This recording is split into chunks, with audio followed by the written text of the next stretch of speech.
Warning. The following stream contains flashing effects which may trigger discomfort or seizures for those with photosensitive epilepsy. Viewer discretion is advised. Welcome to RPG CAPR, the channel where we cap RPGs of various design. Coming to you live from the soda dimension where the bottle caps live and the CO2 bubbles never stop rising.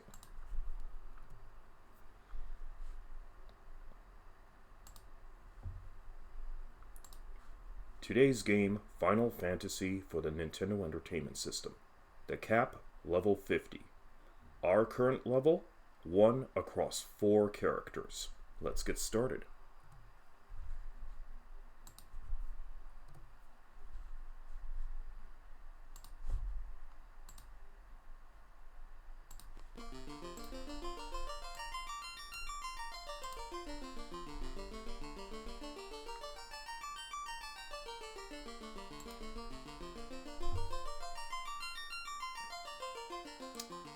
Alright, let's read this little intro.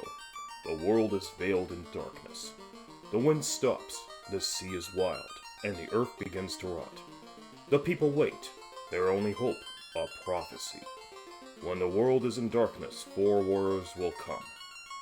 After a long journey, 4 young warriors arrive, each holding an orb. And there's the intro for the game. So, let's get into the game itself now. Okay, so we get continue and new game, and respawn rate represents the message speed, or pretty much the speed of the windows appearing on screen. So since we're starting a new game, first let me just put it to a speed of 6, since that seems to be the most reasonable transition rate between the amount of time we can read the text and the transition between each window in question. Anyways, yeah, so let's get started here. So we're gonna have 4 classes, well, 4 slots for each of our classes, which represents a party of 4 for the game. So we're not dealing with 1 character this time around, we're dealing with 4 characters to whom we're gonna be grinding to the maximum level. Anyways, it has been 1 week since I've been doing any streaming, and to that, I'm saying that things have finally have settled down since the major announcement from Twitch about the 100-hour stream limit in archives. And slowly I'm exporting all my videos to YouTube now, so everything appears to be under control. But I'm still going to be exporting more videos to YouTube even as I speak here. So it's still going to be another couple of weeks before all my videos in Twitch will be archived on YouTube, and therefore mitigating any risk that they could be deleted by Twitch. So anyways, let's get started with the formation of our party here. I already have a desire of... I already have an idea of what type of party I'm going to be creating right now. So, let's start with our friend the Black Mage here. Now we're going to name him. So, every character only has... every class that you select has a 4 character limit for names. So we need to be creative here. So we're going to go with RPG here. Put the space in here. That's 1 character. Let's put in another Black Mage. CAPR. Another Black Mage. And let's put it around here. And another Black Mage.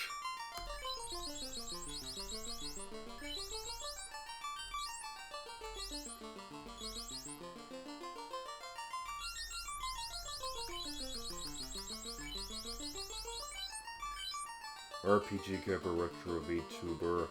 This ought to do it. Okay, with our party formed, let's first get into the safe zone here, inside this little here kingdom.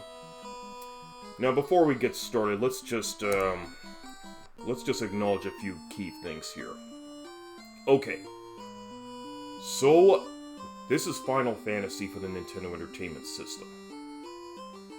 Our job as Warriors of Light will be to seek down the 4 elemental crystals, restore them to grace, defeat the big bad that's been responsible for darkening the crystals and forcing the whole world into chaos, and thus winning the game.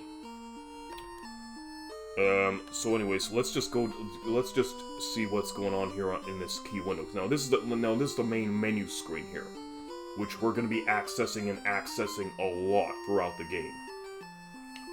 Now on the upper left corner of the screen, you see these 4 gray orbs, or crystals, whichever way you want to put it. These are the 4 elemental crystals of earth, fire, wind, and water. Right now they're darkened, and they can only become light again once you defeat a big bad that's guarding the elemental mother crystal. And then once that's done, then you just simply move into the space where you can reactivate the crystals, and then the gray crystal will become lit up. So once all 4 of those gray crystals become nice and bright, we'll have the means to go to the final dungeon and end the game. But that won't happen for a while to come. Now the window below that shows 400G. Now the game represents the currency as gold, even though in other versions of Final Fantasy it's represented as gil. But considering that nobody back in the 80s knew what gil was, they decided to go with a more generic currency of gold, which was quite a common currency in RPGs at the time. But yeah, so the warriors get a starting purse of 400 gold, or gil/gil. We're just gonna call it gold for the time being, because that's what the game really refers it to as such.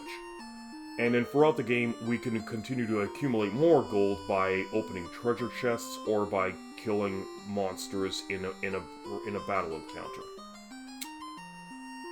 And over time, we can use this gold to purchase weapons, armor, and magic spells. Emphasis on magic spells because black mages need those magic spells, because it's the key part that just gives them. It's the key thing that actually gives them their key ability. Without black magic, these guys are nothing. So we definitely have to put a lot of emphasis on the magic spells. Okay, so now let's move to the next window. So you get an option. You get 5 options here: item, magic, weapon, armor, and status. Item here represents the items that you're going to be collecting throughout the game and adding to your total inventory. Now you have a message that says that you have nothing. So throughout the game, once we collect items, it'll fill up our inventory space, and then you have like 2 different types of items. You get key items, which are needed to help progress your quest, and then you just have your standard equipment items like potions or tents, which can actually just help benefit your party either in battle or out of battle. And we'll be explaining these as we go along. Magic here represents the magic spells that each of your members of your party have. So once we select one of our party members here, you can actually see that there's 8 different levels of magic, with level 1s being the weakest and level 8 being the strongest magics. Now with each level, you'll see a couple of numerals separated by a slash. Now this is your charge counter. The numeral to the left of the slash represents the remaining charges you have left, and that charge goes down by 1 whenever a spell is executed in battle or outside of battle, provided that the spell can be used outside of battle. Every spell in the game can be used inside of battle, but only a select number of spells can be used outside. And the number to the right of the slash represents the charge total. So right now, at the start of the game, we only have a charge total of 2, which means we can only cast our level 1 spells 2 times before we have to rest up in a tent or at an inn in town in order to restore the charges. The charges can go up to a maximum of 9 for each level. And so once that number goes up to 3, you can use your spells 3 times before you have to rest up, 4 times with a numeral 4, and so on. Now, for every spell you collect in the game, you can only have up to 3 spells per level. And when you get a spell, that is it. You can't ditch a spell, you can't forget a spell, because that spell becomes part of your warrior's permanent memory. And some spells cannot be activated. It cannot be activated or acquired at higher levels unless you change the class of your particular warrior. Now, changing classes comes later in the game. We don't have to worry about that right now. We have to focus right now on our base class, which is the Black Mage. And every time you level up, the charge counter in total also increases as well, and you may also start to get additional charge counters for your later levels. So we're just going to keep an eye on our total charges as we go on through the game and as we level up. And you can also see your total charges as well in the regular status screen right now, with indicating the magic below each of the warriors here presented. Okay, so with that, let's move on to weapon. Weapon represents the type of weapons your warriors can wield in game. There's 3 options to use. You can use the equip to help equip the weapon to your respective character. But right now we don't have any weapons, so once you get a weapon in the game through a treasure chest or a purchase at a store, that will appear inside one of the slots for each of your 4 warriors here. Now, there's only 4 slots here for every warrior to hold a weapon. If you collect a weapon and each of these slots is filled, it gets passed off to the next warrior. And you have a total of 16 slots for 4 for each warrior. And if you collect a weapon when all the slots are filled, you're just going to get a message saying you can't carry anymore. Now, if one weapon appears in the slot here, and you don't want that particular weapon to appear for that character, you could go to trade, and you can actually select trade and then move the weapon from one warrior to another. So when you go to trade, the finger pointer here becomes more. It starts to flicker, and it splits into 2 finger pointers, with the first finger pointer just representing the item in question, and the second finger pointer represents the destination slot for the weapon. Drop allows you to drop a weapon that you don't even need. And so when you hear that little buzzer, that just represents there's nothing in there for you to drop. But when you have a drop weapon, first you select the weapon, and then the finger starts to flicker. And if you do confirm that you want to drop the weapon, you just select the confirmation button again, which could be A button or whatever key has been mapped to to the A button for this particular game. So that's pretty much weapons in a nutshell. Armor is the exact same thing. It's like you can equip armor, you can trade armor, you can drop armor. So it's pretty much the same spiel as weapons, only this time for armor. Now we're going to go into status in a moment here. So before we get into the specific stats, here you have a base profile for each of your warriors. First you have their name, the current level that they're at, level 1 being the lowest and level 50 being the cap. Their total hit points, which starts at 25 for each of your warriors. And that, now, to the left, the number to the left of hit points, or HP for short, represents the current amount of hit points you have left. Whenever your warriors take damage in battle, that hit point total will decrease by a set amount based upon a calculation based upon a set calculation between the enemy's strength and intelligence versus your enemy's defense. And when the total hit points is over, when the hit points fall down to 75% of that of your total, your characters are going to start to look more tired and weak. And in order to get their hit points back up, you have to either rest up at an inn or use some healing potions to bring them back up. Or you can use healing magic, but healing magic will not be relevant for this file because we don't have any healers. We just have regular offensive casters like the Black Mages here.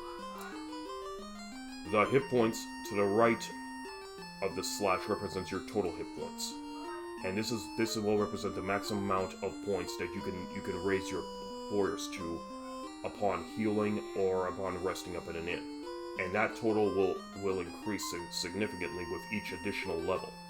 and the total amount of points that will be increased is also based upon a vitality stat. So with that said, let's check up on the stats. Now the stats will be same across all four of our characters here, considering that fact we've chosen to play as 4 black mages.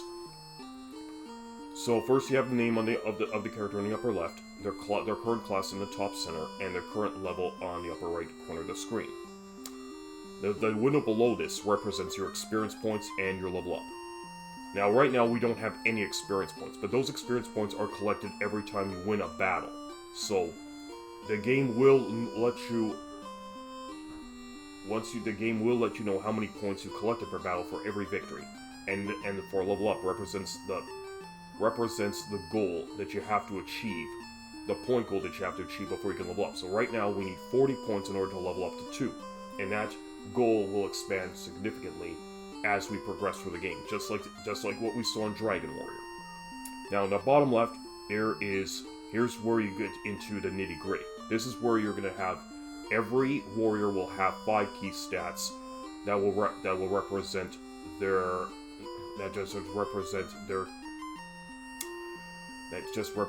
capability as the warrior. So you have strength, agility, intelligence, vitality, and luck. So you have a strength of 1, which is very weak for these guys because mages are not meant to be physical melee fighters. They're spellcasters. They need to rely upon their spells in order to dish out proper damage to the enemy in battle. Agility 10, intelligence 20, vitality 1, and luck 10. This is going to be the same across everybody else in the party. And the damage 1 represents the amount of damage that they can inflict upon the enemy. Hit percent of 5, absorb 0, and evade percent 58. So we're going to go into a little bit more of the nitty-gritty and stats, but I have to bring up a specific screen that can explain this much better than I can ever can.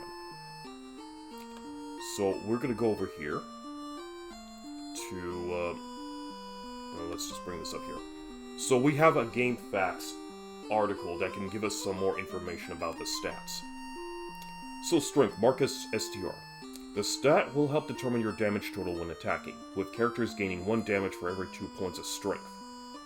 However, total damage is not completely determined through this stat, as hit percent plays a role in the multiple hit attacks, so a separate calculation is made for all the hits.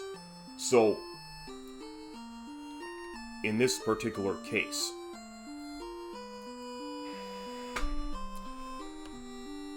let me just bring it out here.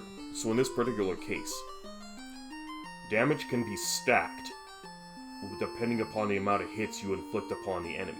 So, if it's right now, our characters can only strike the enemy once, and later on in the game, they'll be able to perform more multiple hits upon the enemy, and then once that happens, the damage stats will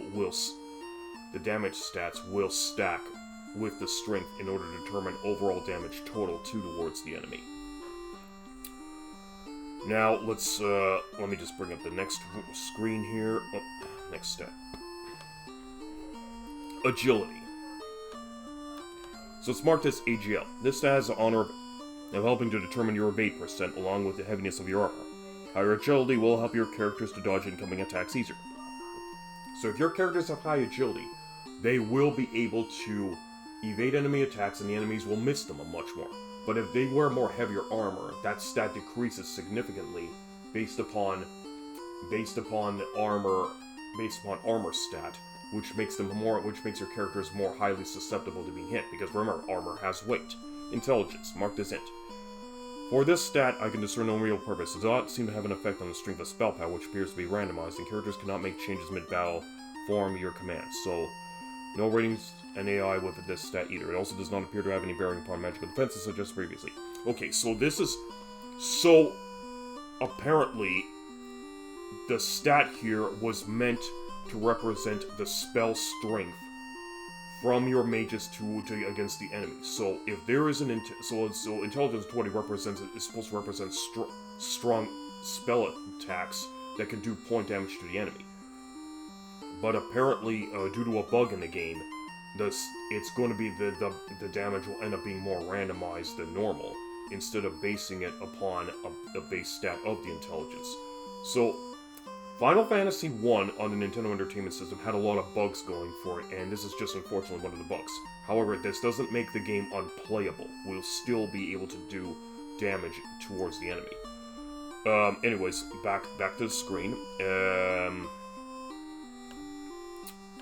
Okay, so you do have the vitality stat, marked as Vit. This stat helps determine your overall hit point totals. With every 4 points of vitality brings the gain of an additional hit point for each level. Okay, so every time we have every 4 points that we have, we'll gain an additional hit point. So the higher our vitality stat, the more points we can gain for every level up. Luck. Marked as luck. This stat seems to have one sole purpose, and that is to gauge the ability of a character to escape battle. When running, a character's luck is compared to the stat sprite of the character 2 positions lower, whereas the 2 bottom rank characters are compared to a random value to determine their running ability. So this is a bit of a funny stat. So in this game, if you were to run from battle, it all boils down to a successful roll versus the luck stat of your particular character. If one of your characters successfully manages to flee, the entire party flees. So, yeah, so it only takes is the effort of one successful luck roll to help the entire party run away from battle. It's a strange little feature, but it's incredibly convenient. Especially when you're dealing with more dangerous enemies down the road. Okay. So that looks to cover everything here for luck. Let's see if there's anything else we need to go through here. Okay, yeah, there's damage. So now we're getting into the bottom right. We're getting into the bottom right window here. Marked as damage. This stat is derived from your strength stat is cut in half. And into the damage rating of your equipped weapon is the stat used to determine the damage dealt to an enemy, combined with the opposition's absorb and random factors. So it's pretty much gonna be you have your damage stat. It's split in two, added to your weapon stat, and then it's pretty much gonna be determined from a dice roll mechanic versus the enemy's absorb and its evade percent. So it's a little bit more complex than Dragon Warrior here. Hit percent, marked as hit percent. This stat will determine the accuracy of a character's attack as well as the quantity of hits they can land in one attack. So hit percent determines whether your enemies can successfully hit while can successfully perform a melee hit against the enemy, as well as how much it can be stacked based upon the successful number of subsequent hits against the enemy. Okay, now for Absorb. Marked as Absorb. This stat determines how much damage a character takes if an opponent lands a blow. This stat is determined by combining the Absorb stat of all the equipped armor on a character. But the Black Belt Master has a bug where their Absorb will be equal to their level. Although their equipment retaining special defense opponents, they can... Yeah, but we're not playing the Black Belt for this battle, so we don't have to worry about this. If your Absorb is higher than that of the damage attack of your attacker, the resulting hit points will always be 1 hit point, so no 0 damage will ever be taken. Okay. And Evade percent. Marked as Evade percent. This stat will determine if an enemy hits an attack on your character or not. It may also play a role in how many hits an enemy can land on your character. So a higher Evade percent means the higher chances the enemy will miss you. And Absorb represents an attack strength stat plus hit percent of the enemy versus your overall defense based upon the armor that you're wearing. And if Absorb is higher than that of the enemy's damage calculation, you're just going to get 1 damage. So 0 damage does not exist in this game. Okay. So with that being done, looks like we pretty much just covered all the nitty-gritty. So yeah, so it's just... Okay, so we only have a damage of 1 hit percent, 5, absorb 0, evade 58% across all 4 of our characters here, so I guess that pretty much covers this screen. So let's go back to the main screen here. Okay, now we're going to take a look at row formation. So as you can see, this is pretty much where you can swap rows for your characters. Oh, hang on, let me just go back here. So if you wanted to switch roles between RPG and CAPR, you can just select your character here. But if you want to cancel, just put them right back in here. But if you do want to swap roles, again, just go to CAPR and RPG, and your characters will switch role positions. So this is kind of important. So if you were to swap out rows, it also determines who the enemy will attack most.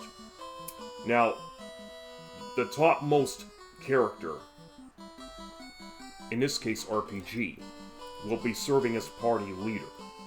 So the enemies will target the party leader the most. And it appears... Now, it is basically based upon a percentage... It's basically based upon a percentage attack of the enemy versus a particular party member. So, we're also gonna go back to here quickly just to see how the percentage totals work. Let me see if I can just bring this up here.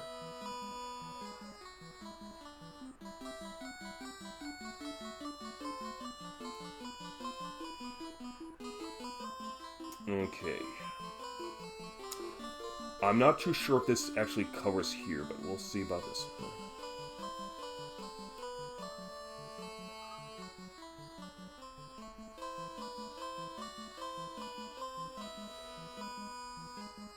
Okay, so there's also some bugs in this game that we have to be considerate. So it doesn't look like this guide actually does cover anything regarding particular party members being targeted. But in any case, I only had heard, and like I said, this is only through the grapevine. I've only heard that when it comes to party members getting attacked, it involves your top character being targeted 50% of the time by the enemy, while the second party member from the top is targeted at 25%, and the bottom two will be targeted 15% at a time. Now, that is only a ballpark figure. That guys don't want to quote me on that one. So, I hope that we've actually covered everything in particular, but we'll explain more stuff as we go along through the game. Okay, so here we are on the map. We start in Coneria, which is the kingdom here.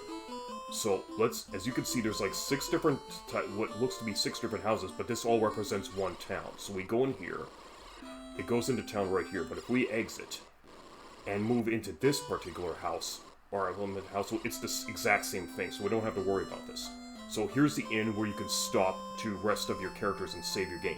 Now, we only get one save file in this game. We cannot copy and save other save files, so we have to be very careful with how we play the game. Because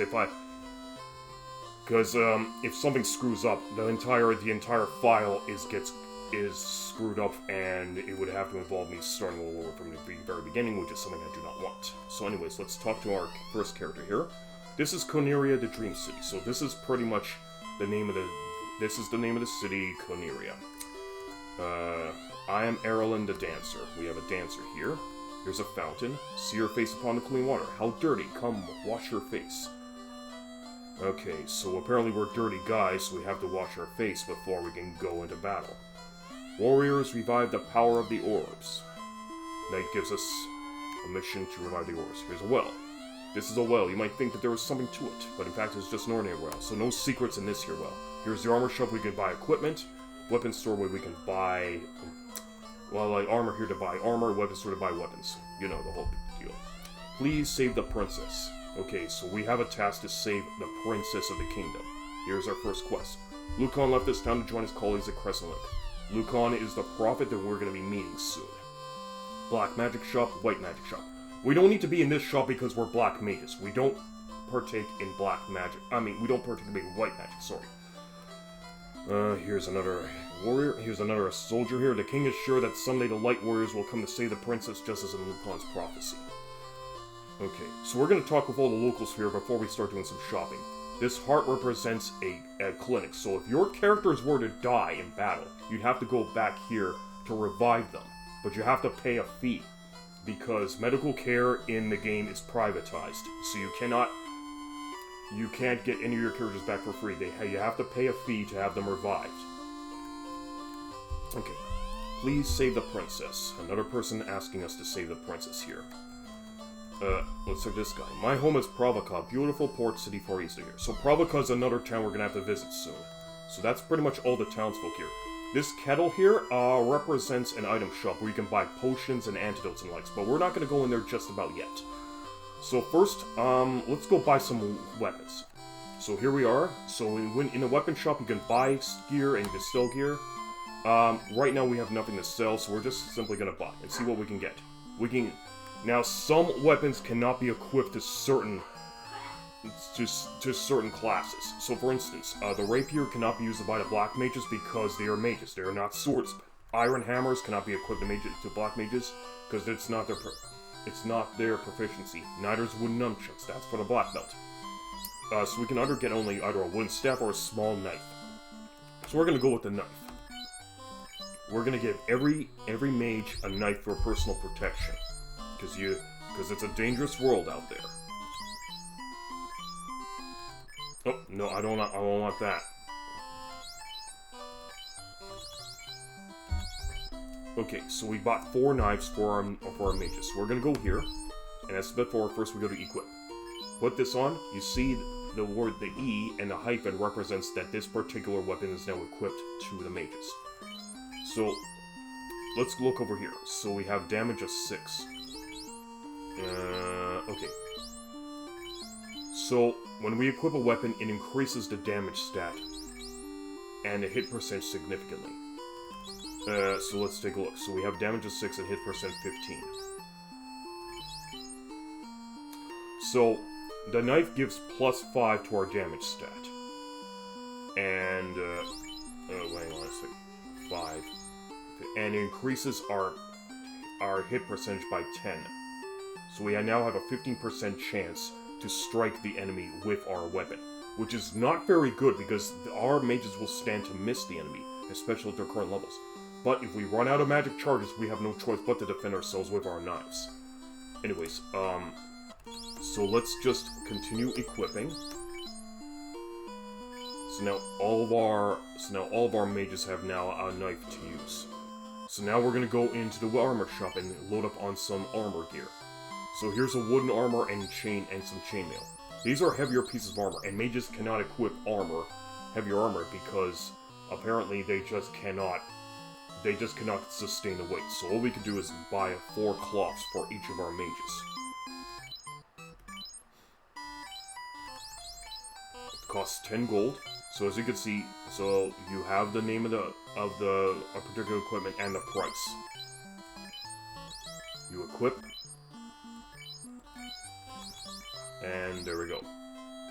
And if as long as you have enough gold, you can buy the item. But if not, you will be denied. You will not be denied a sale. Okay, first of all, so damage and hit is for the weapons, and absorb and evade is for the armor. So we have 0 and 58 for that. So if we were to equip this, it increases our absorb by 1 point, but it reduces our evade by 2%. So remember, armor has weight, and every time you equip armor, it will decrease your evade significantly.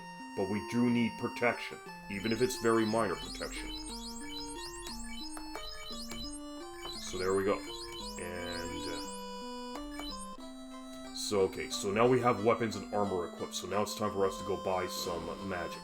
So we need to be in here. This is the meat and potatoes for our black mages here. These guys need magic.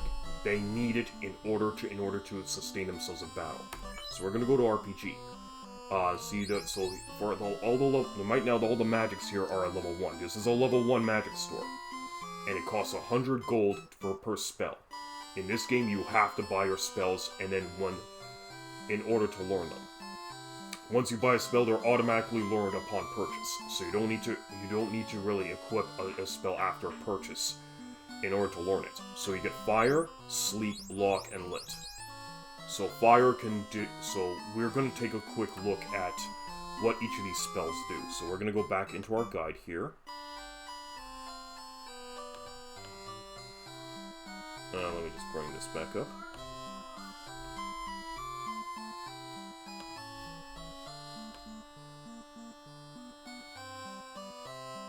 Okay, we need to find out. Okay, it's part 11 is the magic shop. Part 11 is the magic. Okay.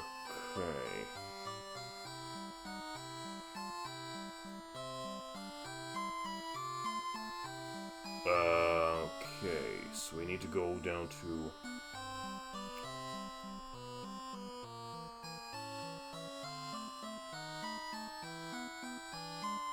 Okay, so there's that. I need my magic here.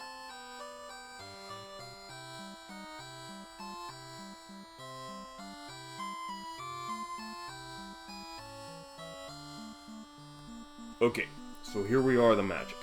So, fire here can hurt and will inflict a wave of fire that can hurt an enemy for 10 to 40 HP, but higher on enemy weak to it. So some enemies are more susceptible to fire damage than others. So, if you were to do a fire spell against a zombie, for instance, zombies have a weakness to fire, so they take 2 times damage against a fire spell. So you would have to take the regular damage calculation and multiply it by 2 against a zombie in this case. But we'll see that as we go along. There's sleep. You can put all enemies to sleep, but it can be a 50-50 chance, and it determines by its particular RNG dice roll. Lock. Decreases the evade % by 1 enemy by 10. So, when an enemy is locked, they're unable to move, so they're basically susceptible to being hit. And lit. Hurts an enemy for 10 to 40 HP, but higher on an enemy weak to it. Same as fire, but only this time with lightning. Very useful against enemies of water type, since water type enemies take more damage from lightning. Okay, let's get back to our screen here. Okay, so we're gonna basically load up our guys with fire first, since that's a very good spell to use. Oh, and by the way, you can't learn the same spell twice, not happening. So, I'm just going to make sure everyone has a fire spell to start, since it's a very good spell to use. And to confirm that we have... Okay, so we got everyone a weapon and armor, so let's check magic. So, remember, spells are learnt upon purchase. So now we have fire spell, and we have starting charges of 2. So we can only use our fire spell 2 times before we have to rest up. Everyone has fire to start. Oh, no, except for V2, because we ran out of money. We only have 40 gold left, and we need to get another 100, we need to get up to a total 100 gold before we're gonna buy another fire spell. So we're gonna be doing that a bit later. Okay, so right now, I would say that our business in town is done, so let's move on to the castle.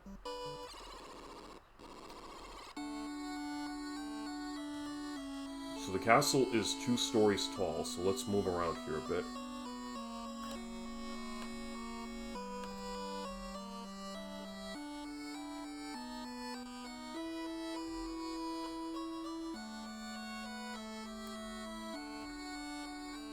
See what this old sage has to say. 400 years ago, the treasury was locked by the mystic key. Our ancestors gave the key to the Prince of Elfland for safekeeping. So the key is a key item that you're going to need to get in the game in order to unlock rooms, like this one. This door is locked by the mystic key. Okay. Okay, he says the same thing. So we're unable to access the castle treasure until we get the mystic key. So that's going to come a little bit later in the game. So remember what I said earlier about key items. The mystic key is just one of those key items. There will be other key items you'll be acquiring throughout the game.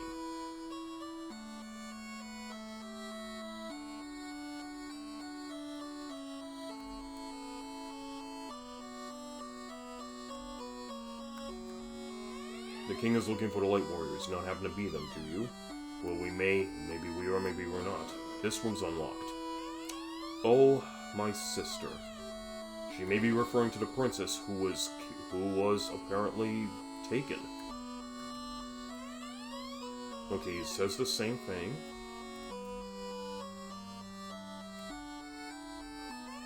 In sadness, the queen locked herself inside.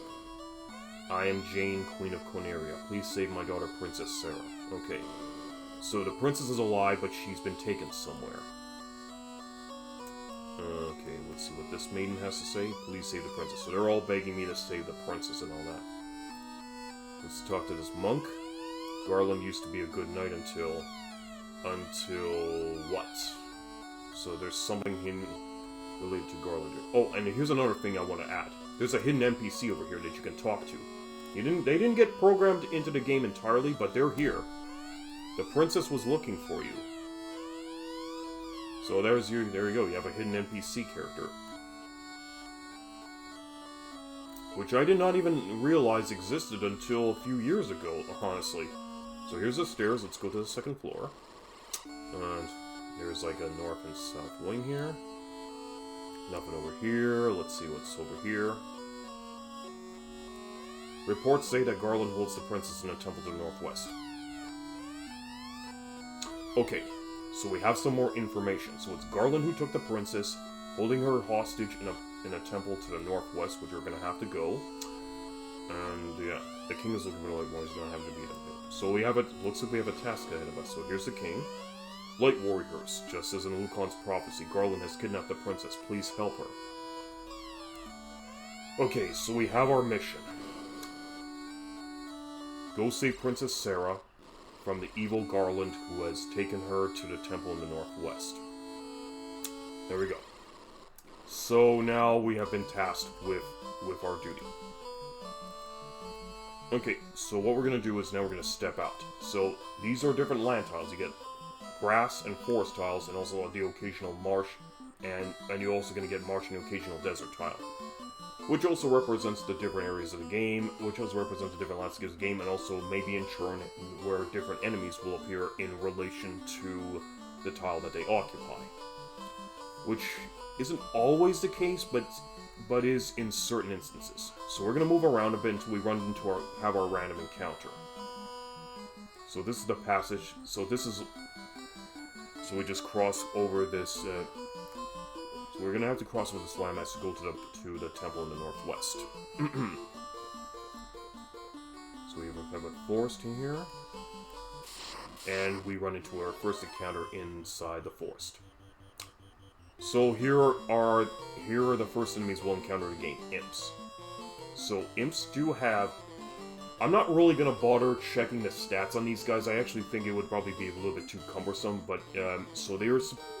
But they're apparently the second most weakest enemies in the game, believe it or not. The weakest being the ones that we're going to be facing pretty soon in another town. So here's what we do. When in battle, you get 5 options to fight, and if you fight, you have to select which enemy you want to strike. You can run, which then gives each of your party members a chance to actually escape from battle. And remember, if one party member escapes, all 4 party members escape. It's convenience. Magic allows you to use your magic in battle, so in this case we have fire and we can choose which enemy we want to strike. But imps are very weak enemies. We don't need to waste magic on these guys. Drink represents any potions you have in your bag in order to either build up your hit points or cure a status ailment like poison or stone. Item also represents any other items that you have in your inventory, which can include weapons and armor. And some weapons and armor can have special effects, but not these items. This will be emphasized later on in the game. And in the upper right and in the right-hand corner of the screen, you're going to see your characters' names and their hit point totals, and also any status effects that can happen if they're affected, such as poison, stone, or paralysis, which will be explained later on. So anyways, let's get started with a fight here. Let's go face off against these 4 goblins. RPG engages. Inflicts 5 damage. 3 damage. 4 damage. 2 damage. And remember, we had a chance to strike first. We got a preemptive strike against the enemy. When you launch a preemptive strike against the enemy, you have the chance to strike them, and the enemy cannot strike you back. It's only on the start of the next round of battle that they can't strike you back.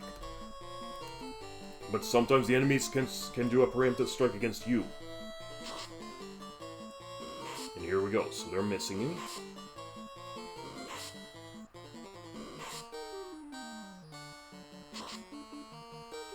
And once you destroy the enemy, once you get their HP to 0 or below, that enemy is terminated and is removed from the screen. And the objective of the game is to win the battle or flee from battle. And if you win the battle, you get golden experience. So we're doing pretty good here. But we missed that fight. We missed that strike.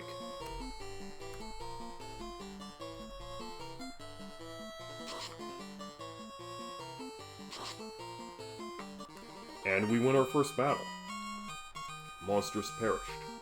So we get rewarded with 7 points of experience and 30 pieces of gold.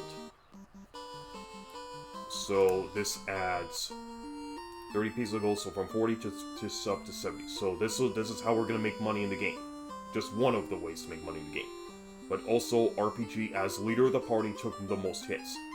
But it doesn't necessarily mean he's become weak. We can still go for one more battle before we have to rest up in town. So we're dealing with more imps again. So let's just do more of the same.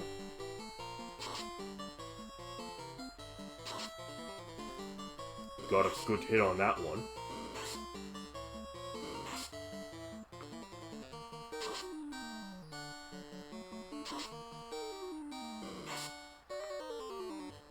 Okay, that's the end of that round of battles. So let's redo. Let's continue striking them with more of our knives.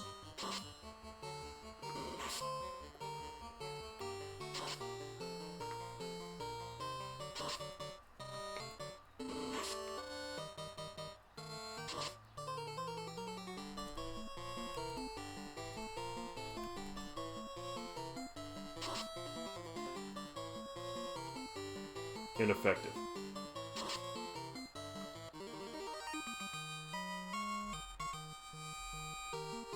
See, that's the unfortunate thing about this game, is like, if there's an enemy that's been already destroyed, and you actually targeted that particular enemy as your quarry, once the enemy is destroyed and your other party member decides to attack that same enemy that's destroyed, it's just going to give you an ineffective message instead of moving to the next enemy.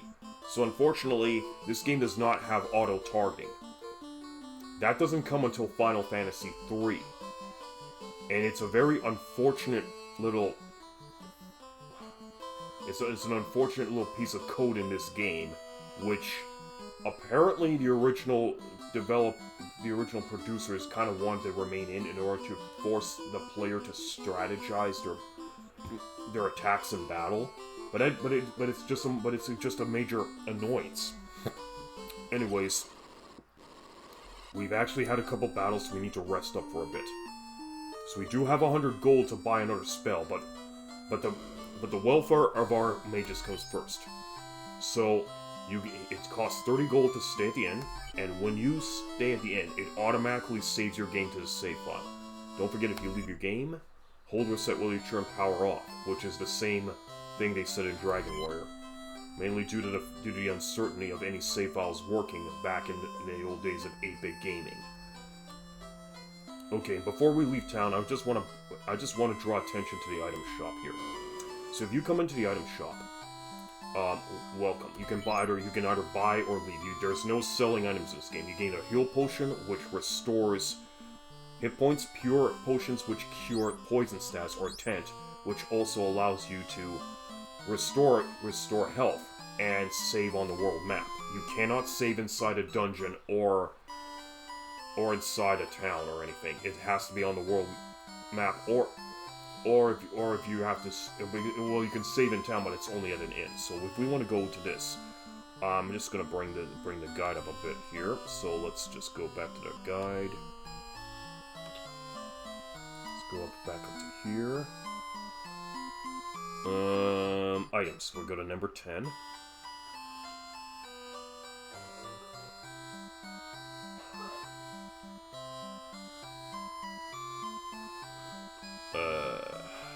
This is very... Okay. Regular items. Heal potion, 60. Recovers about 30 HP on an ally. So it could be roughly between 30... or it could easily be 30 to 35 points recovered per consumption of the potion. Pure potion removes poison from an ally, and 10 recovers 30 hit points and saves the game. Okay, so there we go.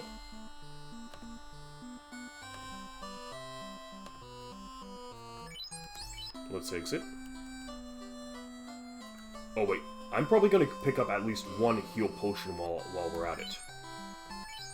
Since we do have enough just for buy one potion. So now that we have purchased a potion, we can check, and now in the regular inventory it's now listed as heal 1. Okay, but since we're fully rested up, you can see that all of our HP is back to full. So now we have the means to go back into battle and just continue and just continue as normal. But we do need to raise a couple levels before we confront Garland. Because he's the first boss of the game that we gotta fight. Okay, we got more imps. We don't need to waste magic on them because they're cannon fodder. And these guys are really on the warpath now. Yeah, these imps are... they're a lot more aggressive than normal.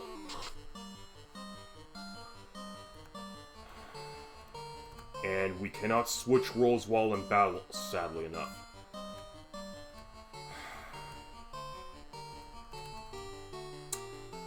I guess I could demonstrate one use of the fire spell here, since we're kind of in a bit of a pickle. Nope, he cannot. Okay, here's what I'm gonna do. I'm gonna use fire on this guy and magic fire on this guy. There we go. Because these guys are a little bit more aggressive than the previous batch.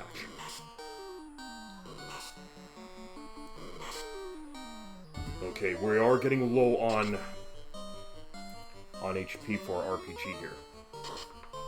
So we cooked a couple imps with that fire spell, and it does some significant damage. But we are gonna have to really...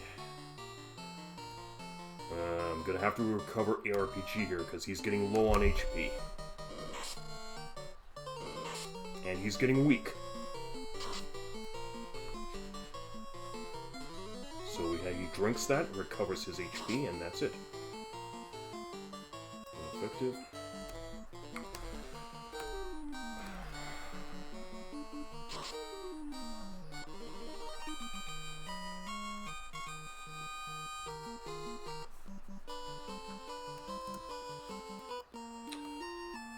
Okay, I do have to... appears like my roommates need me for something quickly, guys. I'll be right back.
Alright, back.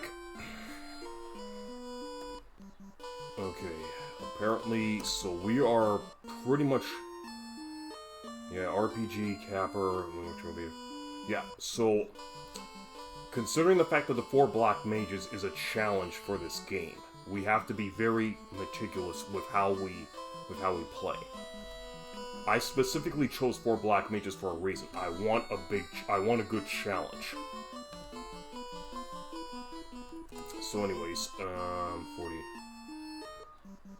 I think what I'm going to do is I'm going to rest up again. And these guys are going to need a lot of rest early on in the game before they become strong enough to withstand longer fight confrontations. We don't want to have to make a trip to the clinic. Because We don't want to have to pay to have our guys revived. Okay, so let's take a look. We need 19 more points to get to the next level.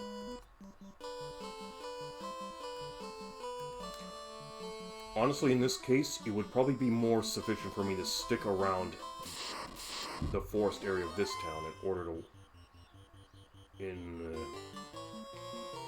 just stick around the outskirts of town here, so I'll have an easier means of getting back should my guys get a little bit too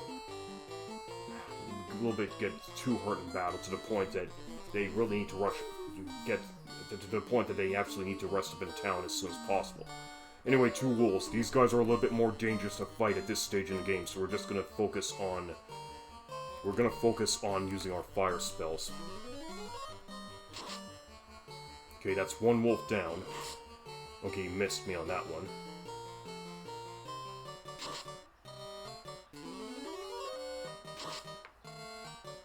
Okay, that wasn't too bad. 12 points and 12 gold. Okay, good.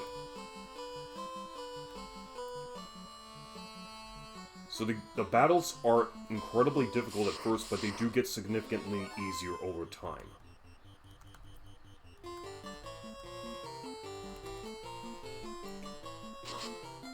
Oh, I got a critical on that one. So, dude, critical hits do happen. You can roll natural 20s against your enemies, but they can roll natural 20s against you. Let's not forget that.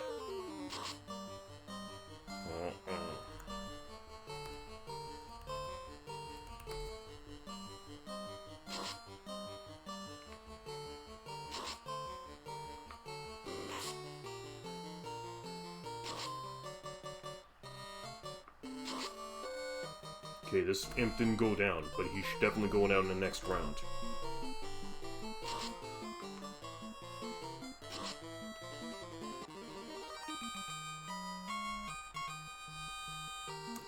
Okay, first level up of the game. So our hit points go from 25 to 51. Our intelligence stat goes up, our vitality stat goes up, and his CAPR's luck goes up. Strength up, intelligence up, luck up. Strength up, intelligence up. Okay. So we got our first level up of the game, so now let's take a look. So now everyone has... Okay, RPG and CAPR have max HP of 51, while RTRO only gets 50 and VTBR gets 49. So the stats being raised per level up are randomized every additional time. And he gets a strength 2. Okay, so the next goal is 156 points. So it's going to be a little bit longer to level up, to get our level up to 3. But we have the better... But, okay, first let's rest up from that battle, so we can at least have the full benefits of the new level.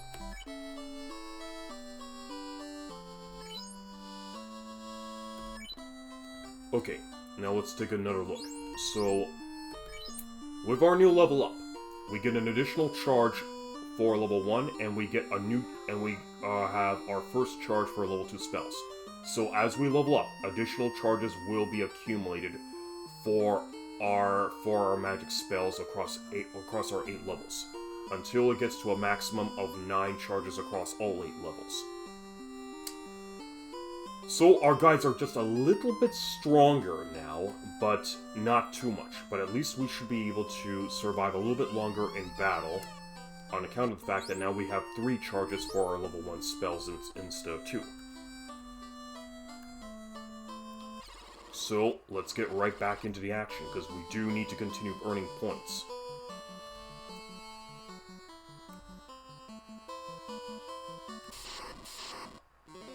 So, more imps, but this time around, we're ready for them. And we can last a little bit longer, because we have twice the amount of HP than we did before. Nice start.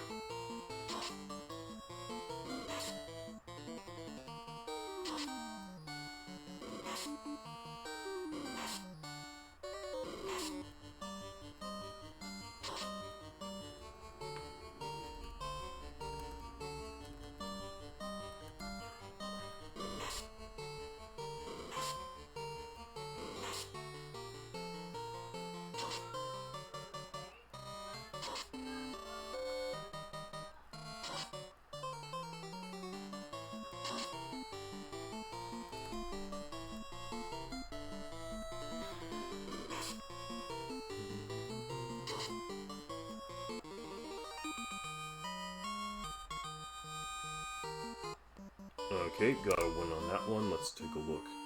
So RPG took a lot of hits, but he can still stand up to the enemies in the next fight.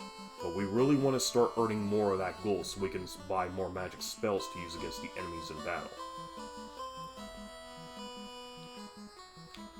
But also, some spells in this game are severely bugged, so we don't want to focus on getting any of the bug spells. Okay, Mad Pony is a little bit of a more trickier encounter because he can hit us twice. So I gotta be careful with the way I'm fighting him. So in this case, we're gonna have to bring out the big guns, the fire spell. And since VTuber does not have any magic, we're just gonna have to focus on having him just fight with his knife. 30 damage is a good start. Okay, we roasted a horse. 15 points and 15 G. So we're just gonna have to run laps across Corneria through the forest here until our guys become strong enough to face Garland. So now we have... And of course, the enemy encounter rate is always randomized. Sometimes you might end up facing like 5 imps, sometimes you might face 4 imps, or you might even face 3 imps. So the game does randomize the encounter rate. Mad Pony was one of the more tougher encounters, but we were ready for him with our fire spell.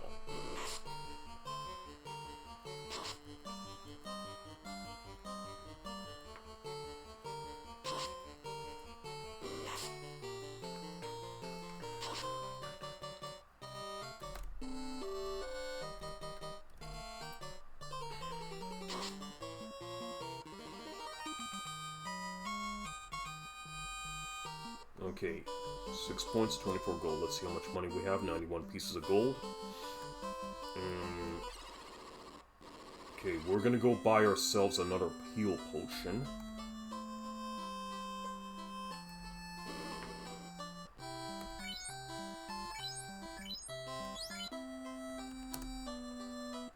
Okay, summon to tide him over for the time being. So we're gonna use the heal potion to restore our RPG. This puts him back to full. Because I don't want to have to keep stopping at the end every single time if it can be helped.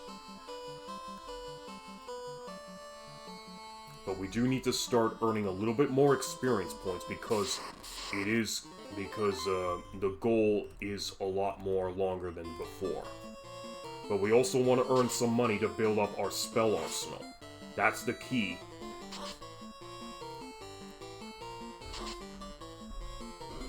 That will be the key for our black mages to be successful in their quest to restore the 4 crystals.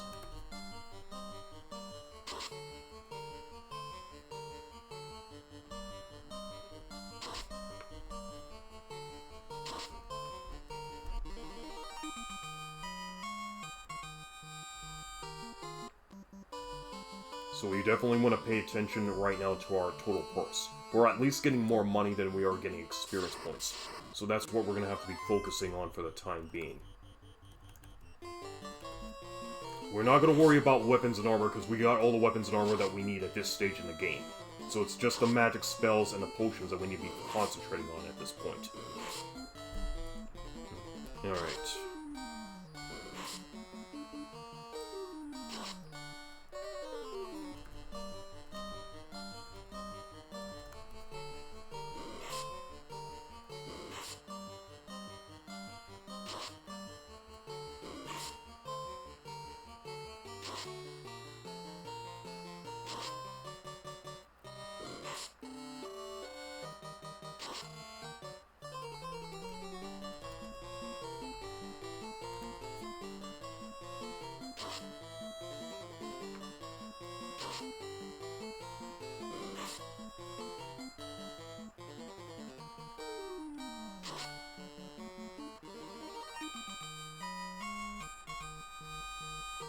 Okay, we're making some decent strides with our money.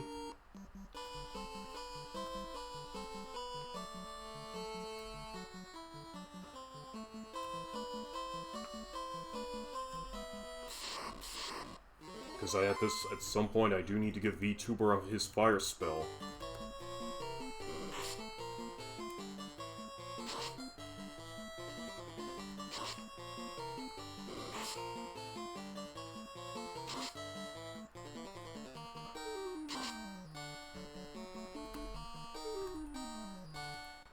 So this time we have a random encounter of 3 imps instead of 4 or 5. So the game will give you 3, 4, or 5 imps to confront at this stage in the game. You don't ever get 1 or 2 regular imps. And this encounter only gives you 4 points and 18 pieces of gold. But here's an interesting thing. If one of your party members were to fall in battle, they do not collect the experience as a result of the rest of the party's victory. The experience points will be pulled towards your remaining surviving party members.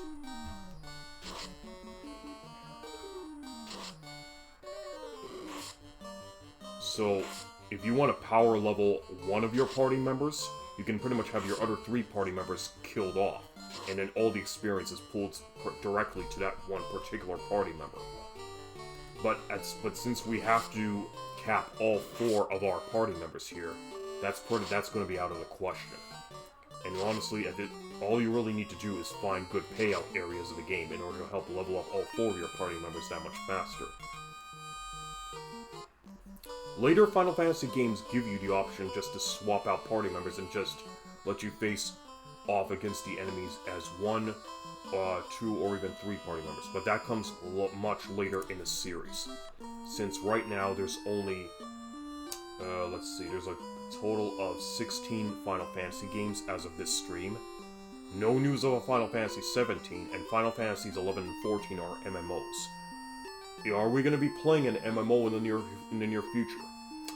The answer is yes, but I'm not sure which MMO I'm going to be picking. Maybe it'll be Final Fantasy 11, maybe it might be Final Fantasy 14, who knows. Okay, so we have 121 pieces of gold. So with that being said, we have enough money to buy another magic spell, so let's head back to the magic shop.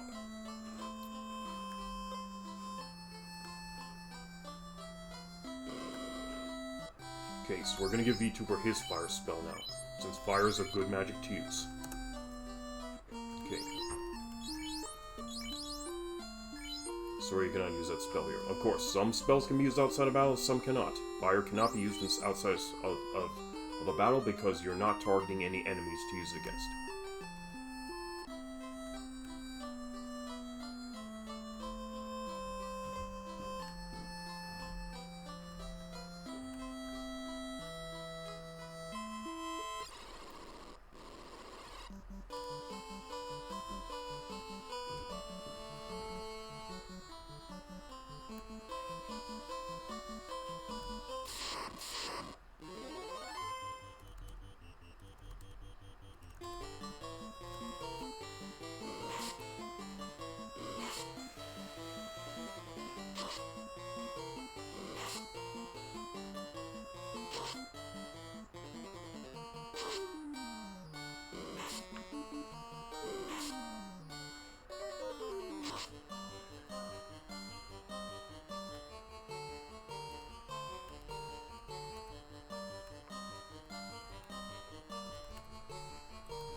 Okay, that takes care of these imps. You a little bit more aggressive than before.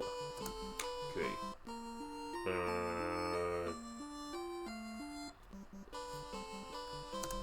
Hang on a minute. No potions either. Okay, here's what I'm gonna do. I want to just rest up at the inn for a bit, because I think these guys deserve a bit of a rest.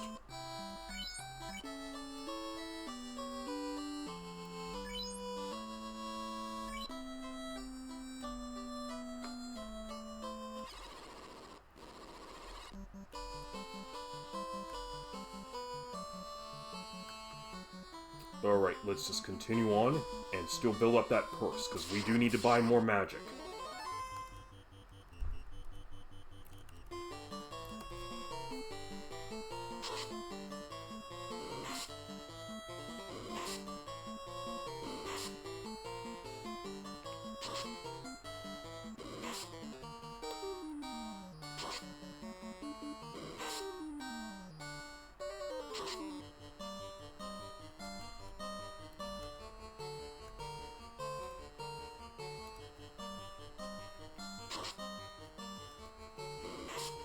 So imps are the common encounters in this game.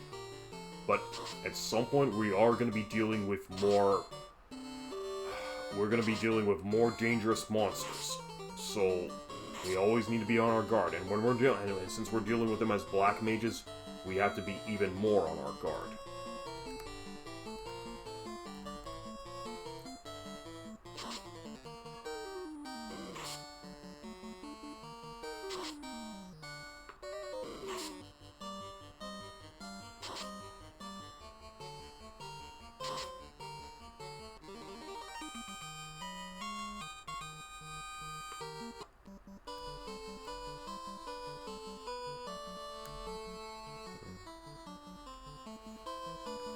Here's what I'm gonna do. I'm gonna just swap out these guys. So if it looks like my guys are getting a little too weak, I'm just gonna have my higher pointed mages put to the top of the assembly. Because it is the 50 and 25% targeted rate of enemies against your party members. And it is a good strategy to have if some of your party members are getting weak. If they're getting too weak, put them in the back row, put them in the bottom, and the stronger members can go to the top. So we have a Grey Imp, also known as an Imp Guard, or even a Goblin Guard for those of you who want to get a little bit more technical. They're a little bit more stronger than the regular Imps with an HP of 16, but, well, the regular Imps have 8. But we should be able to handle them. As a matter of fact, I think I'm just gonna have them use fire here. Oh yeah, these guys can actually hit a little bit more harder than the regular imps.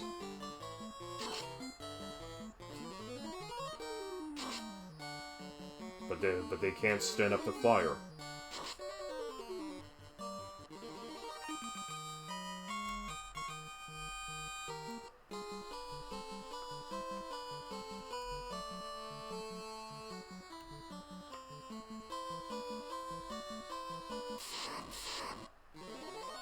Okay, we get a chance to strike first, so a preemptive strike against the enemy. That's always fortuitous.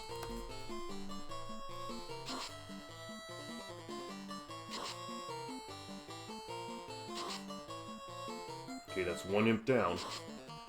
Okay, but these guys are still not down, because remember, our guys are pretty much weak in melee attacks.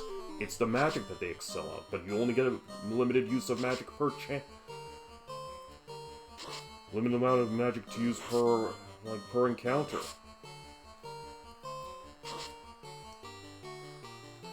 Also, you cannot restore magic points at any other time during the game. Unless, the only way there is no magic potion that lets you restore magic points. You actually need to either state it in, or make use of a house that can also restore your magic points. Either one of those two will restore your magic charges. Otherwise, you're kind of boned. And the enemies launched a preemptive strike against me, so that's a little bit concerning now, because now they get to dish out a lot of damage. Thankfully, we still have high HP, so we can stand up to these jackasses. Okay, he launched a critical on me, and that's a lot of damage at this stage in the game.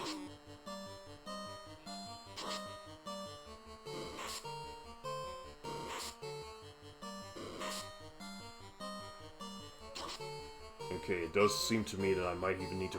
I think I'm gonna make a run for it, because these guys are a little bit more aggressive than before. Okay. RTRO performed a successful escape roll, so remember, one party member succeeds in escaping, the entire party escapes. It's not one individual party member escaping. This is a convenience the game gives you. So we have 117 pieces of gold, which I can go and buy another spell, but I actually care more about getting my guys fully rested and healed up. I'm not too worried now either in giving them... I'm also not too worried at having any of my guys also...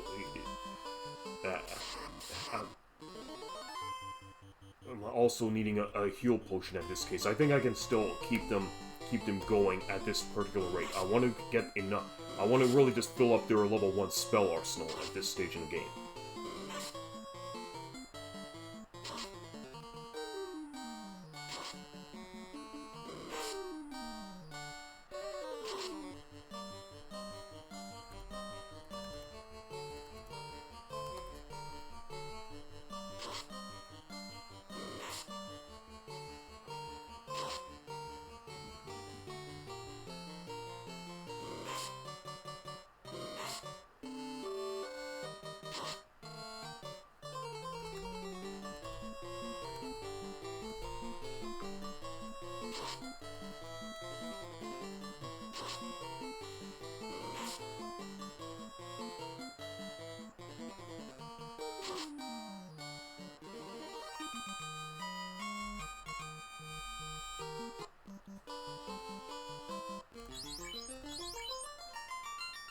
let's just put our regular guys back here.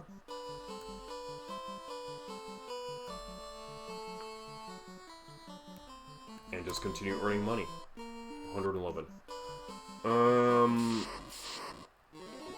Okay, I'm being preempted by the enemy.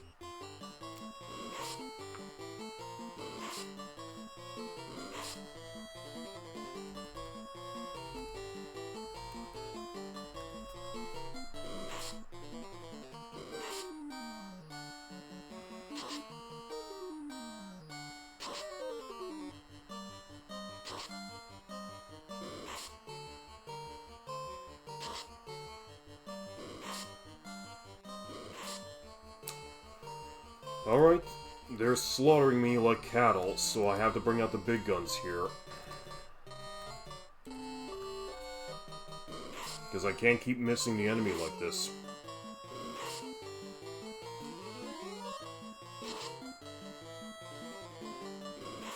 You don't play fuck around and find out with mages.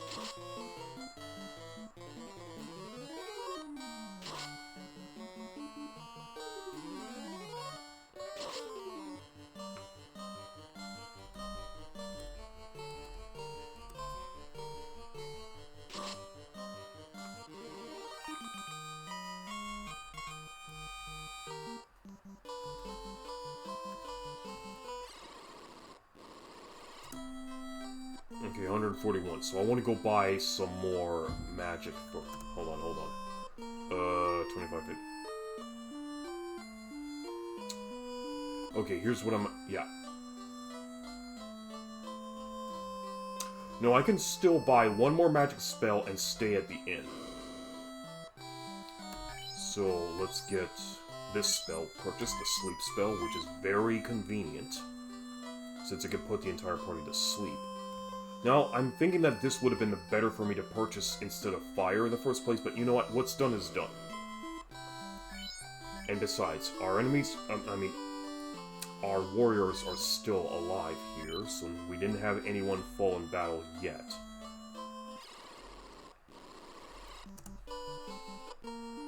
Okay. And good sleep spell. Okay, so now we have the first use of the sleep spell in the game.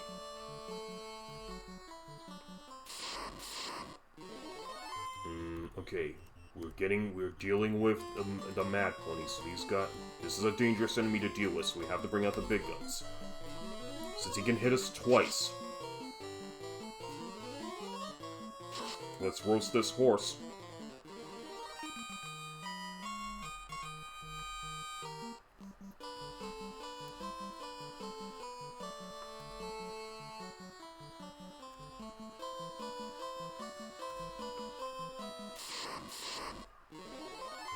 Okay, so now that we have sleep, let's put the entire goblin party to sleep. And here's another drawback to this game.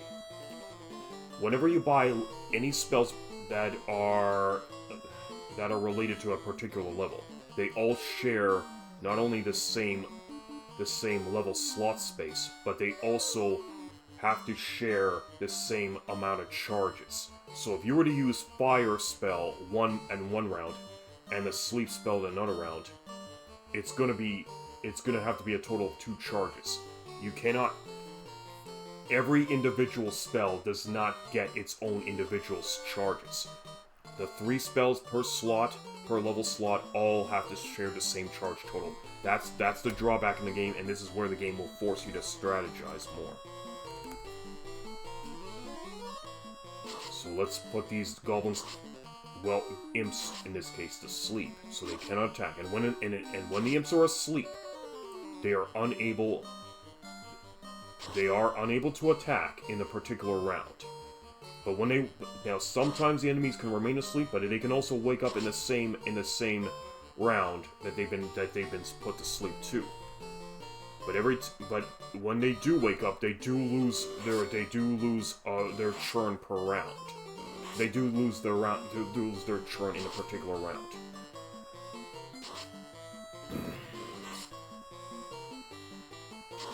But it did at least buy us some time to gain an advantage over them.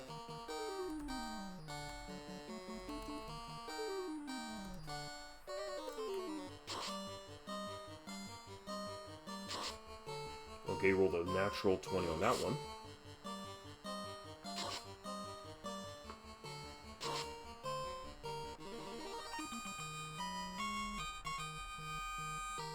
Okay, let's check our total purse. 56. So we still have ways to go before we can buy another spell. But we're gonna load up our guys with the sleep spell, because it is a very effective spell to use against enemies. And it can, unlike fire, which you can only target one enemy with, sleep can affect the entire party. Sleep can be used against the entire party.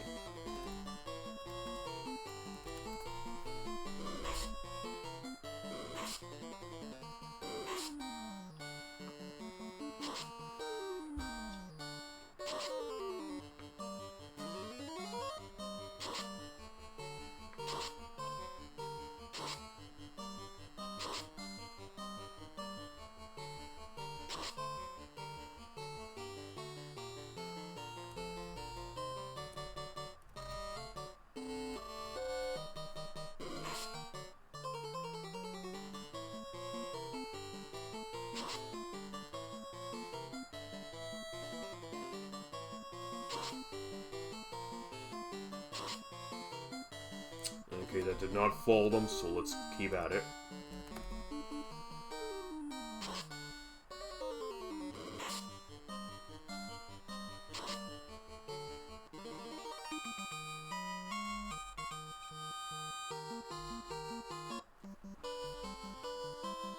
Okay, one more battle, and we should be able to buy our next sleep spell for our mages.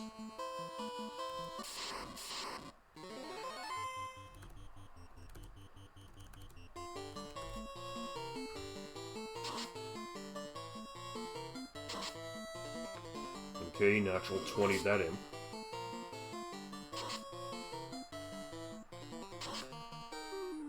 Okay, that's from 3 down to 1, not bad.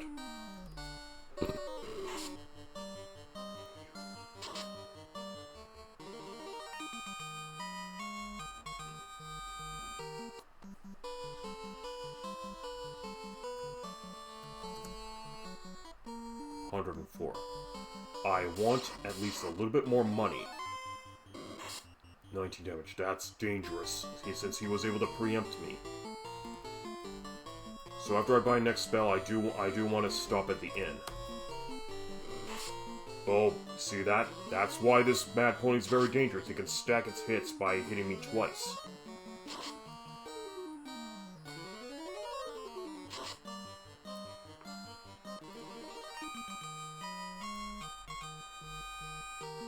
Okay, so we're gonna head back to town for a bit. 119, okay. Hang on. No, my guys are getting a little bit too weak. I don't want to play fuck around and find out.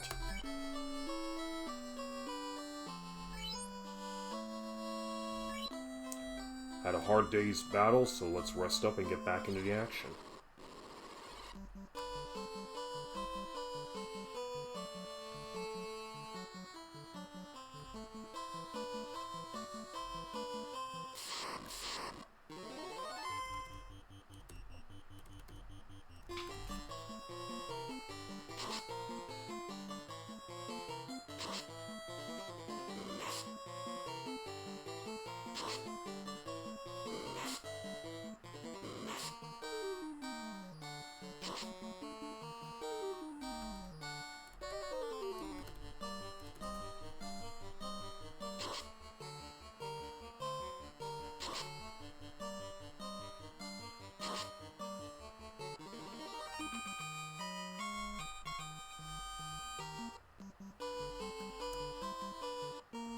Okay, let's go buy some magic.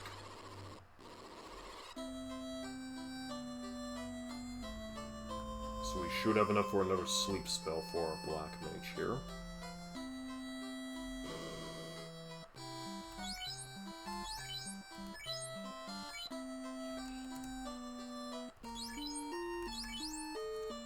Alright, good.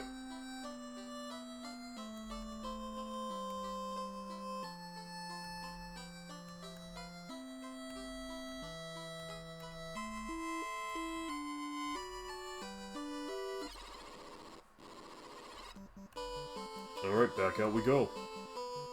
So now we have 2 sleep spells in our arsenal.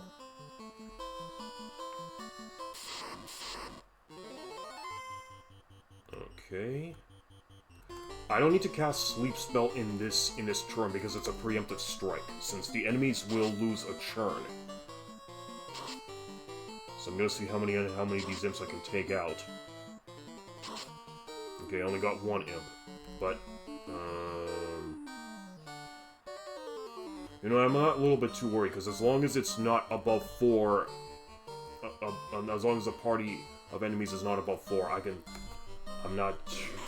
just simply handle them as is. It's only if I have to deal with 5 or more enemies that I'm going to need to cast Sleep. Or at least if I'm dealing with one powerful singular enemy that cannot be destroyed in 1 round.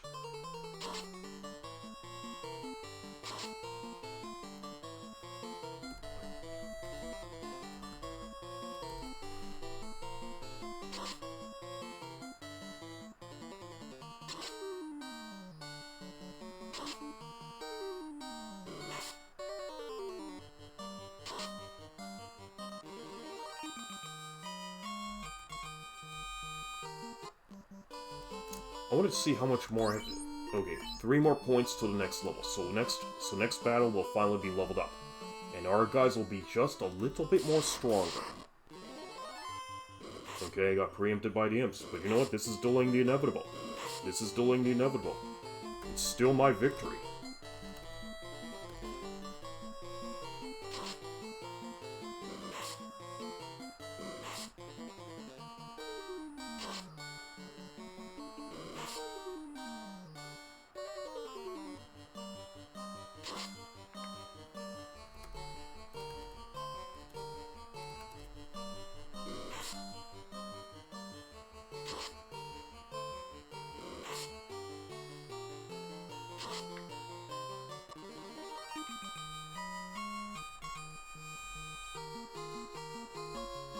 Up, agility up, intelligence up, vitality up. Agility up, intelligence up, vitality up. Agility up, intelligence up, vitality up. Agility, intelligence, vitality, and luck. Okay, none of my guys went up too much in terms of their vitality. But, since they have leveled up, I do have a duty to rest up at the inn to make sure they get the full benefits of their new level. So let's back to the inn.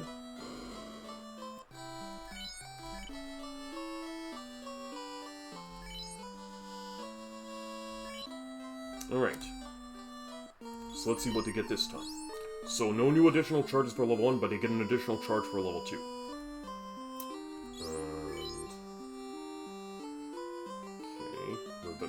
So now the new goal will be for 350 points. So it's going to be a little bit longer. It's going to take a little bit longer to get to level 4. But in any case, let's take a look. 31.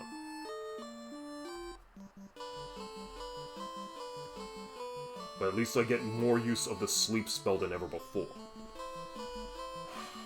No. I only just get just as much additional use of the sleep spell, but at least now in this case I have 6... When you have RPG and CAPR's sleep spell usage, and as long as I don't use fire, it can translate to 6 full uses of the sleep spell. So we're gonna make use of this here.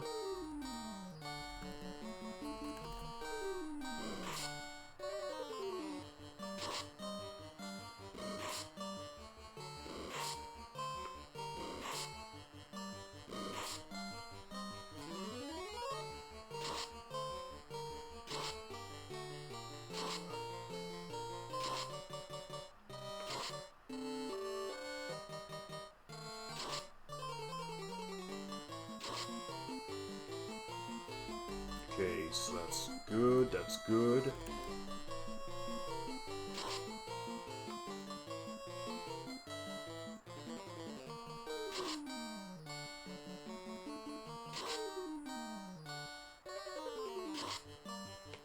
Okay, so now we're getting more successful hits light up against the imps here, which means more hits done to the enemy, plus more damage means quicker deaths and quicker payouts.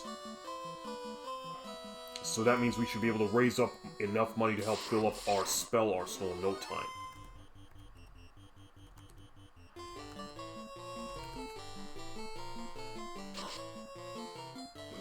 So you can see our mages are missing less now than they did in the previous level. And that's important.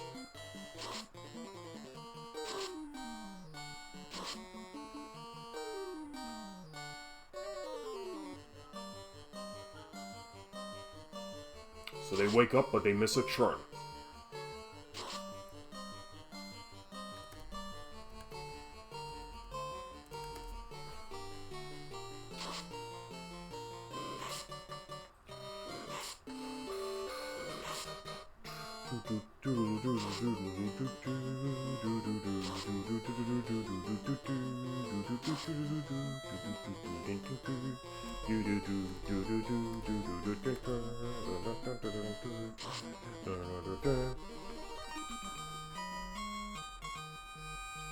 Okay, so the battles are getting more easier to fight. So we got 91.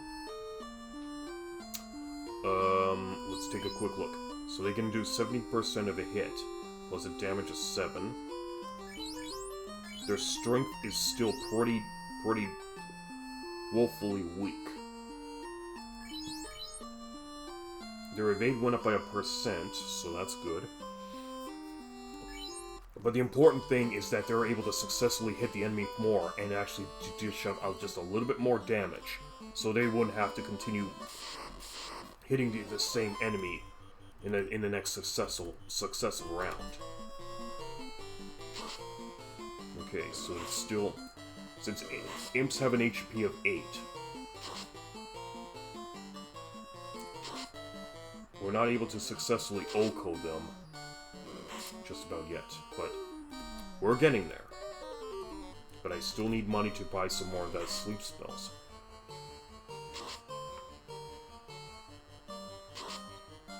Okay, still missing. Okay, so our guys still have a little bit more to go before they can start hitting the enemy a little bit more successfully with their weapons.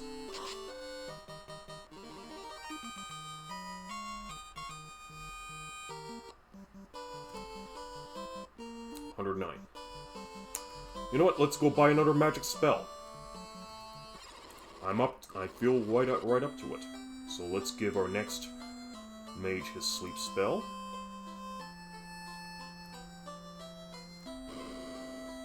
Okay, so we're gonna get retro here. Slip. There we go.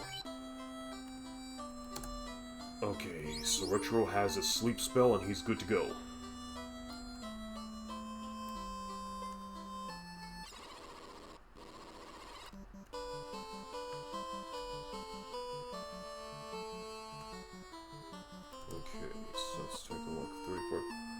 I think what I'm going to do is I'm going to swap spaces here. There we go. So at least I feel a little bit more safe with this arrangement. Wolf? Nope, I'm not going to play fuck around and find out with a wolf. We're just gonna cook him.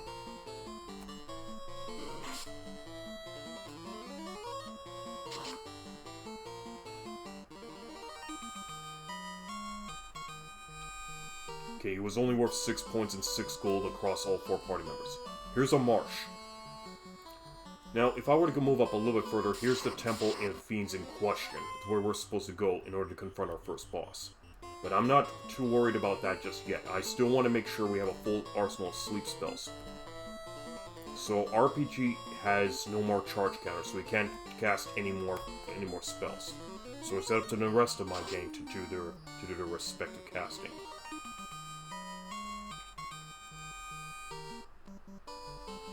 So this is where we would have to go, but honestly, I want a full arsenal of sleep spells before I can do such a thing.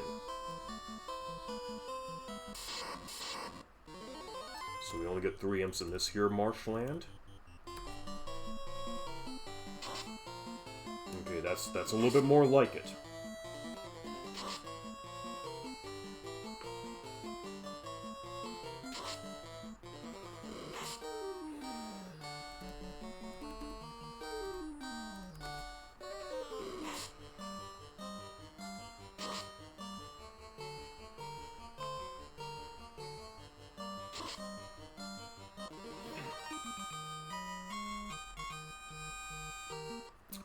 we are going to need a little bit more money than that. 39 is good for one stay at the inn, but we really need to start getting some... We really need to start fattening that purse. Because this can't go on.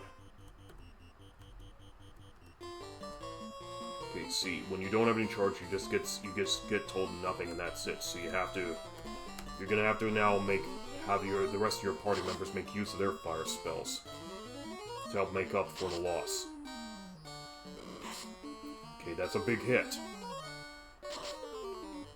Okay, so unfortunately, this pony survives the attack, but he's pretty much significantly weakened from that assault. So we were able to finish him off with VTBR. Okay, so I'm a little bit concerned now with the safety of Retro, since he's getting a little bit too weak. So let's just put him to the bottom row here.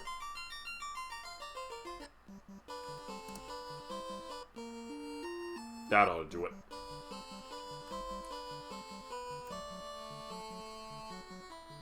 And any experience points you get, you keep. Okay, so he cannot do this here, so we're gonna put him to sleep.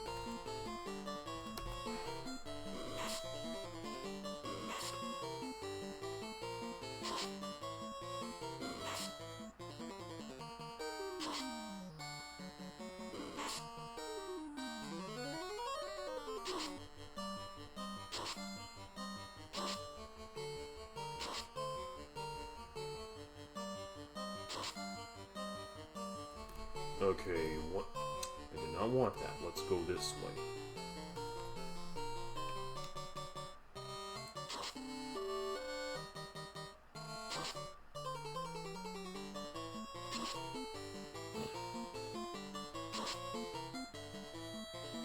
Okay, but he wakes up. But doesn't matter. This imp's as good as dead.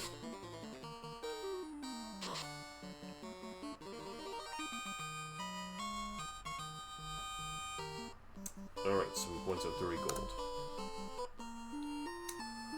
I do want to get my guys rested up, so we're gonna go back into town a bit.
Okay, we still have a ways to go before we can get another sleep spell.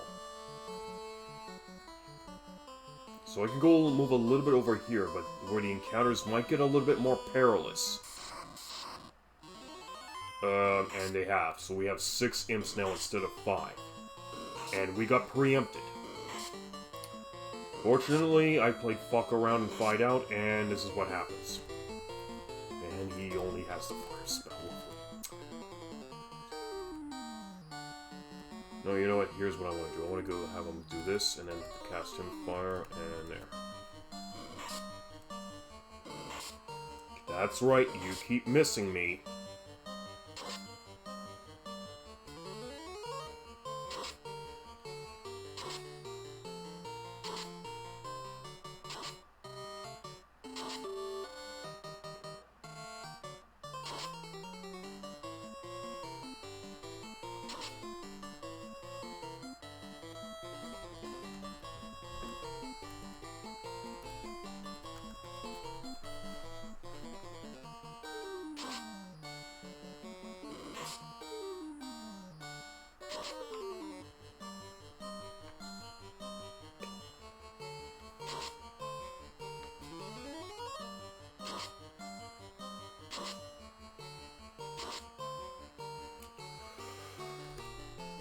Oh yes, more party members means more usage of the magic.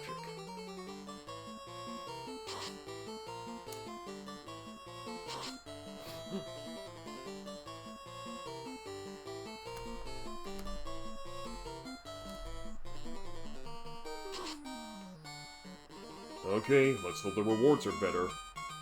9 points and 30, so that only earned me like 9 points of experience but 36 pieces of gold. Which is good for like one night stay at the inn.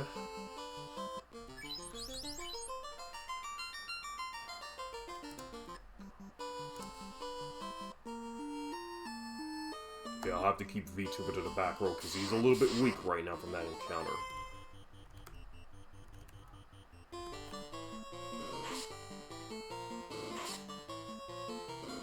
So as you can see, when you get close to the temple, the enemy encounters start to increase. The enemy capacity encounters increase significantly.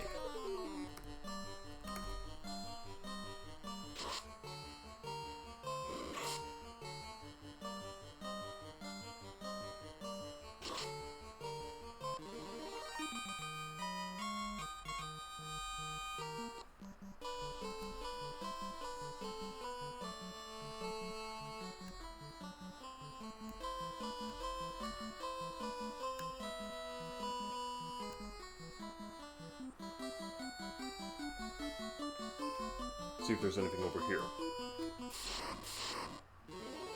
Oh, goody. 5 imps.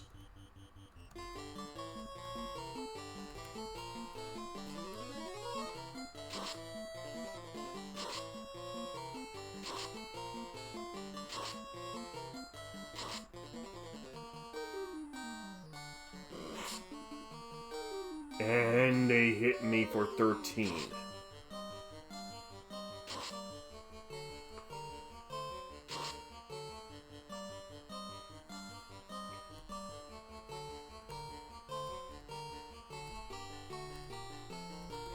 I think I should be.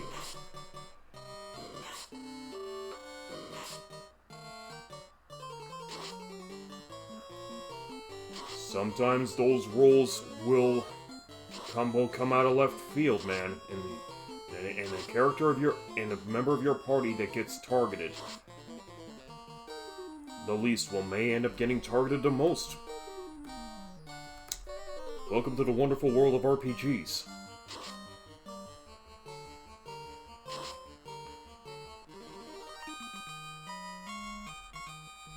Okay, this time I have to go back to town and rest up.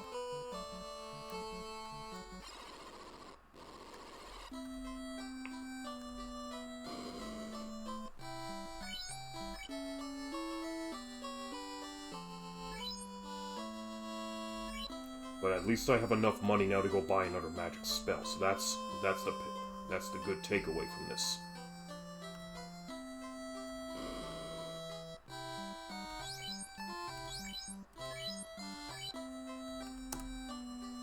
Okay, fire sleep, fire sleep, fire sleep, and fire sleep.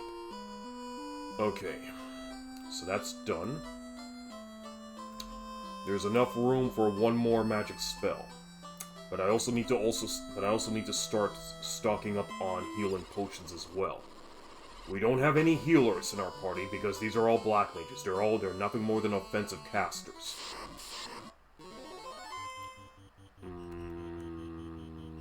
We're gonna need to use fire for these guys.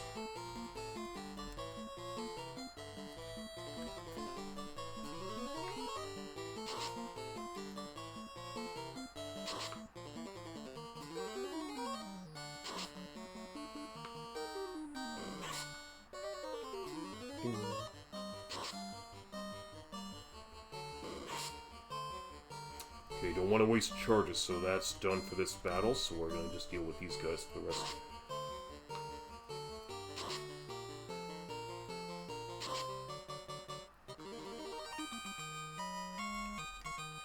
13 points, 54 gold, not bad of a payout.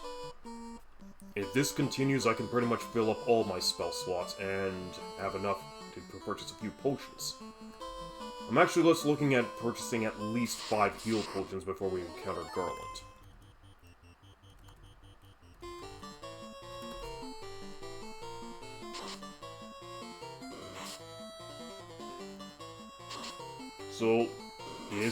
So progress right now is painfully slow. But when you're dealing with a party of 4 black mages, it's necessary. Being reckless can wipe your party immediately. But this is the challenge I've set for myself. I want to be able to clear the game with a party of 4 black mages, soon to be black wizards.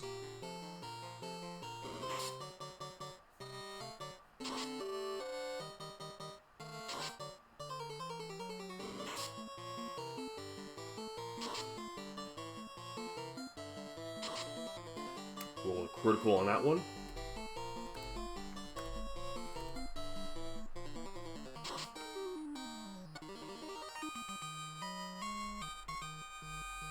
Okay, at least we're getting some better payouts now. Okay, I want to go buy a lightning spell.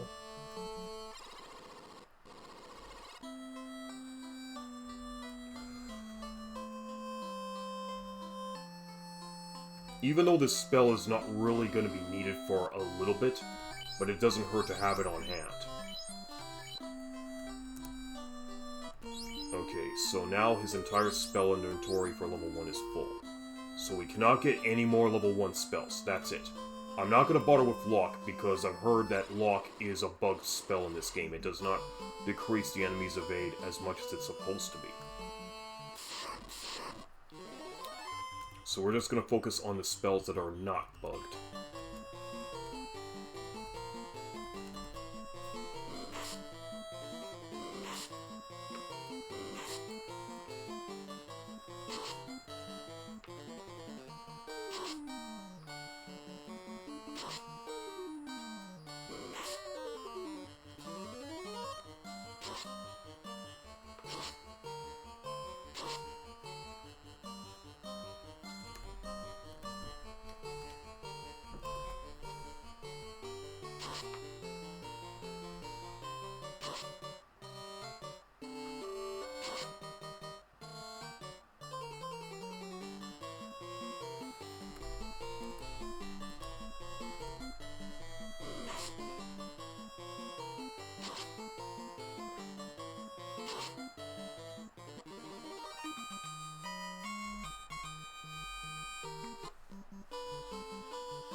Okay, only 40 pieces of gold. Also, another thing I want to mention is this setup of white bricks around this water body. This is a port. So later on in the game, you're going to get yourself a ship, and when you get a ship, you can pretty much sail into ports like this one.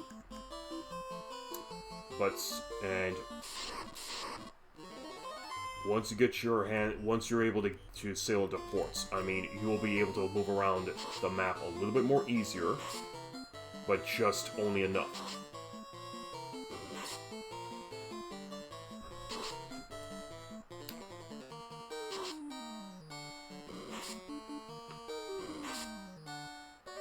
And some areas of the game do not have ports where you can stop at. So pretty much we'll make note of this as we go along in the game.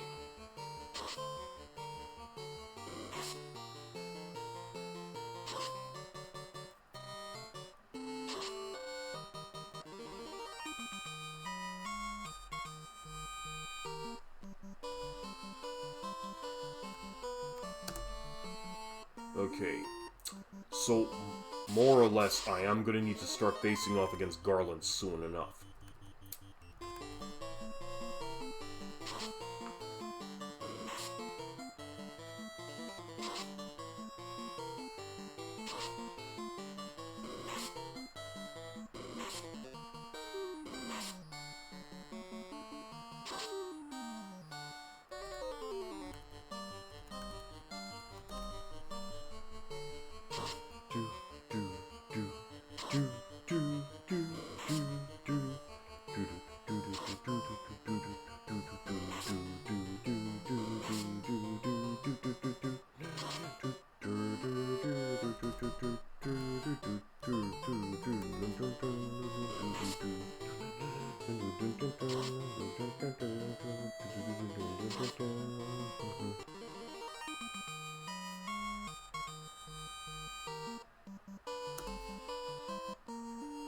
Okay, here's what I want to do now.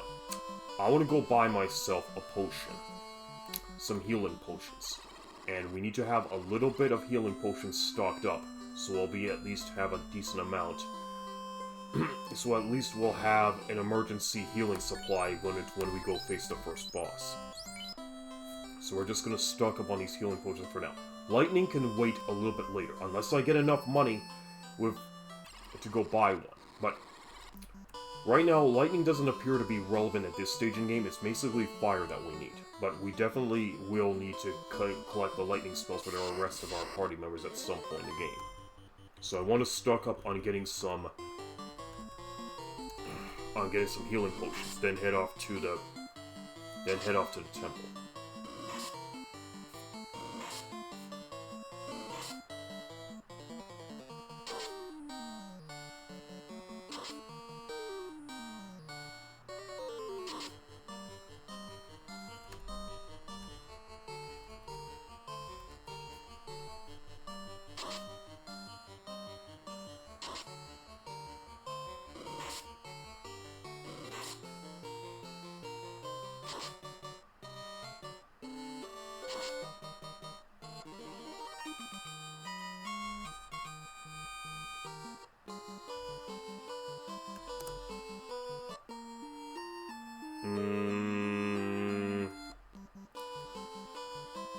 You know what? I'm gonna stop at the end.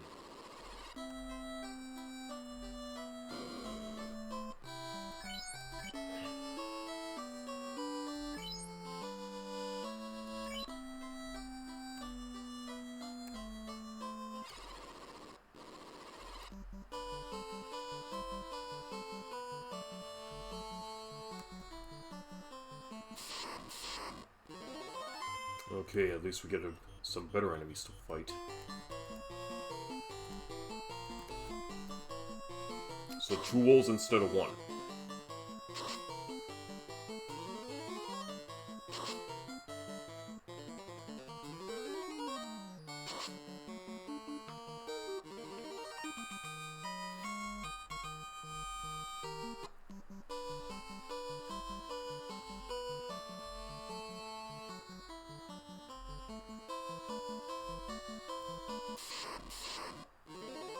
Huh, more wolves. Interesting.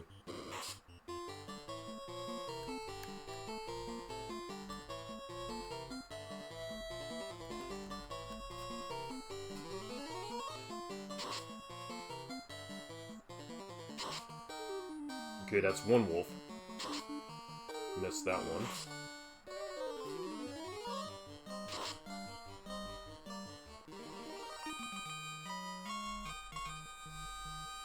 Okay, let's see how much money we have.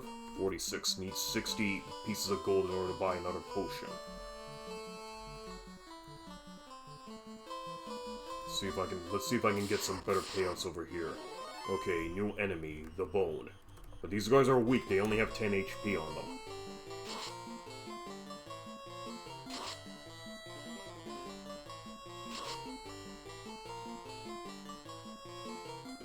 So he's gonna get a hit, and he gives me 11 points of damage. 15. Okay, so these guys can hit pretty well. And they only give me 4 points and 6 pieces of gold. What a rip! Really hate having to keep doing this every single time, but I'm gonna just swap out a bit more.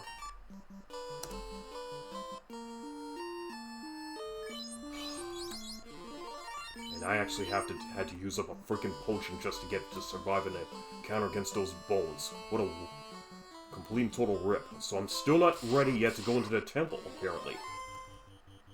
Okay, well that's fine, because I can still build up...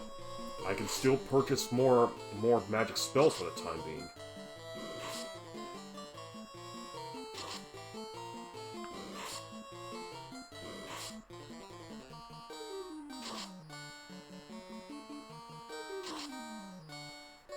Okay.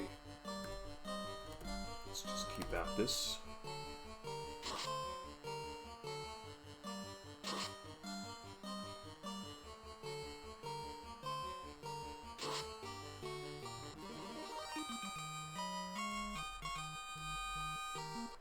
6 points, 24 pieces of gold. Let's see, 76, 190. Okay, so it's gonna be 191 more points before the next level. So I'm gonna just go buy another potion for the time being.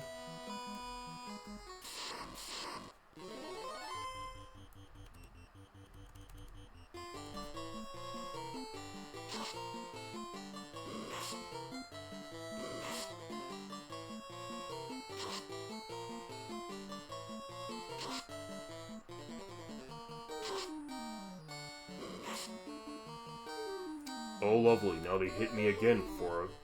So now that these imps are critically me.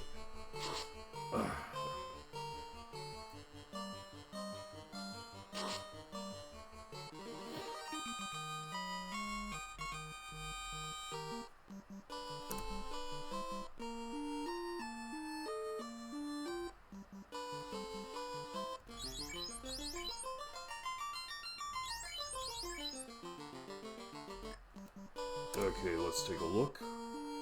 Yeah, gotta keep the weak guys in the back.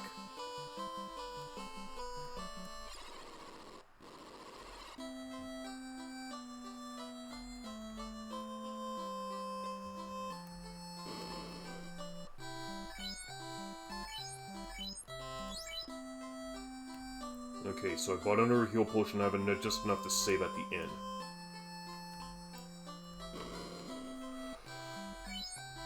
So let's just...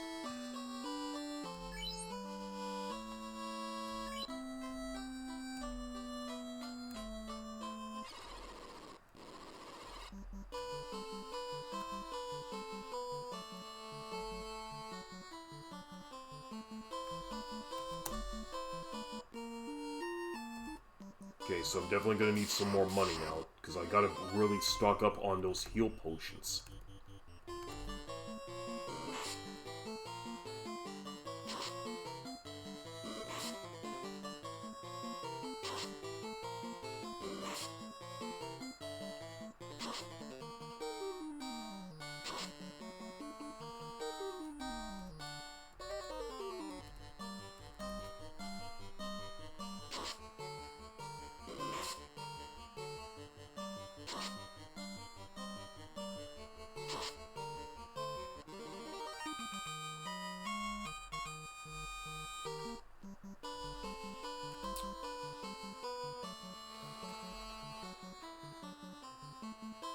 Maybe I could just make a beeline to the 2 Garland? I don't know.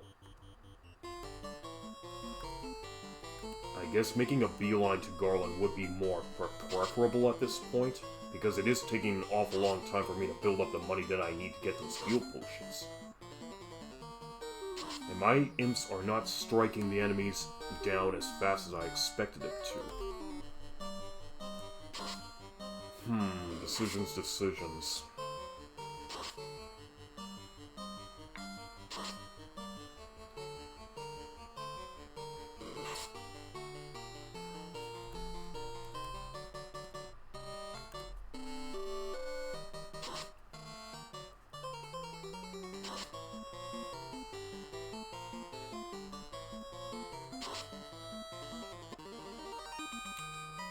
You know, I'm thinking that maybe it is more preferable at this point to make a beeline for Garland and just forget about just grinding against enemies at this point, because it is going to take a long time for me to actually... I only get 1 heal potion.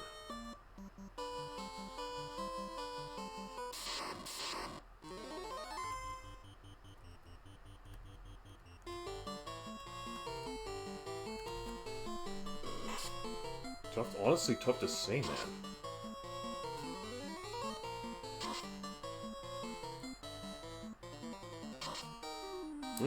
Launched a critical hit against that wolf. That's cool.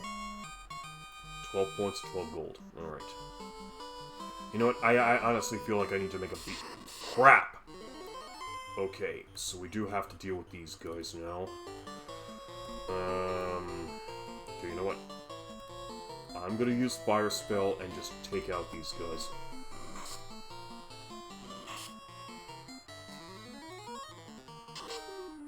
Yeah, let's just deal with these guys for now and just go for Garland afterwards.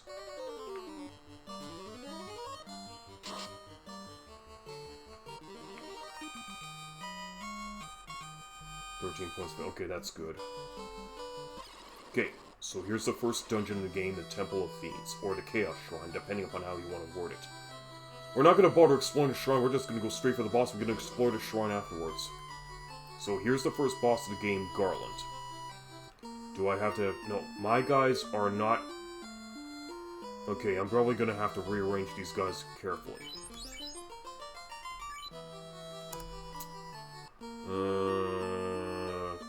Okay, VTuber and RPG will need to be rearranged, so... Yeah, this is more preferable. I have 118 pieces of gold, but that can wait. So, once we talk to him, then we have to engage in battle. Princess Sarah is located right behind Garland, and we cannot rescue her until we've beaten him. No one touches my princess. Light warriors, you impertinent fools. I, Garland, will knock you all down. Oh yeah, we'll see who knocks whom down, buddy. We'll see who knocks whom down. First boss of the game, Garland. So we're gonna have to make good use of our fire spells here to cook this bastard. Apparently, I think his HP is either 106 or 108. I don't want to check the guide because I don't want to bother with that anymore. I think we checked the guide enough. 18 damage to start. Missed. Good. And since he's only one enemy, he can only attack one of our guys per turn.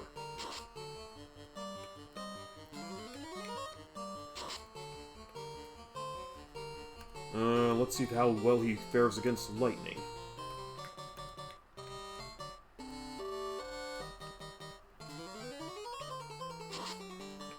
Oh, 32 damage. That's a good roll. 38 damage, and he's done. Get 32 points of experience and 250 pieces of gold. Beauty. Key.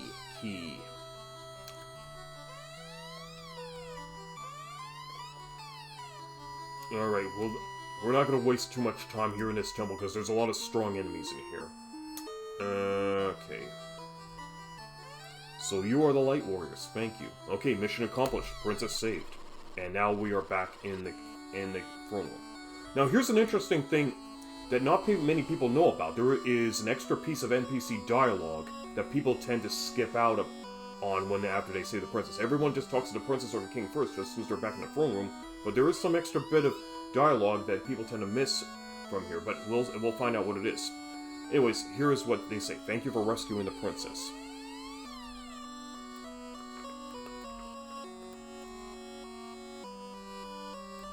Let's see what he has to say as a result. Thank you for rescuing the princess. Okay, so the same thing.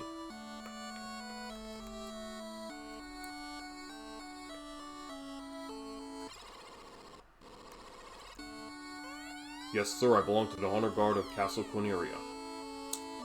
Okay, so these are the Honor Guards.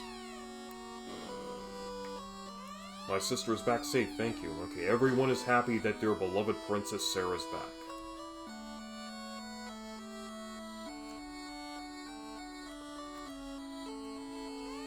Thank you for rescuing the princess. Thank you for saving Princess Sarah. Everyone's thank you. That's good, that's good.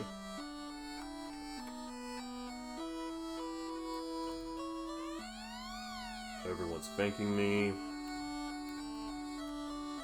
So, you are the Light Warriors. Indeed we are. Garland used to be a good knight until... Okay, but his dialogue is supposed to change as well.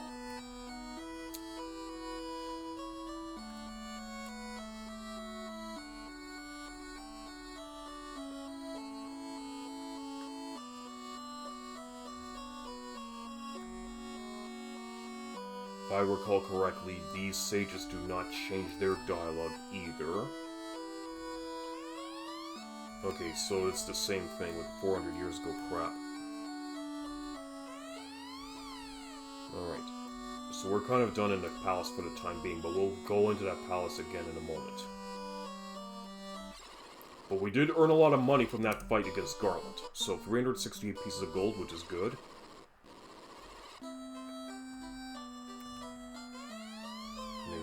City. Garland the dancer. Go to the king.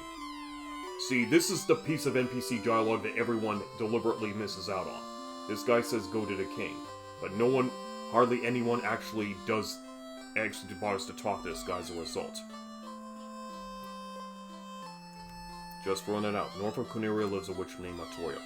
Okay, so we have another NPC character to talk to. But since we have a lot of money, we might as well load up on lightning magic.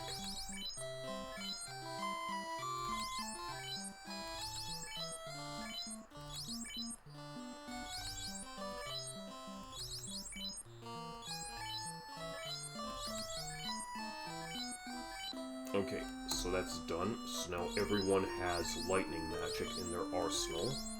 Good.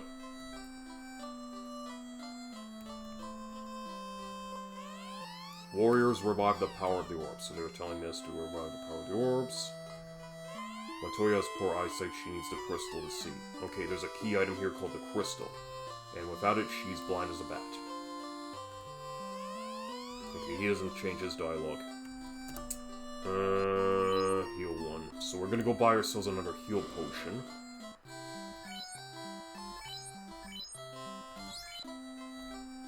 So all of our spell shopping in Corneria is at an end.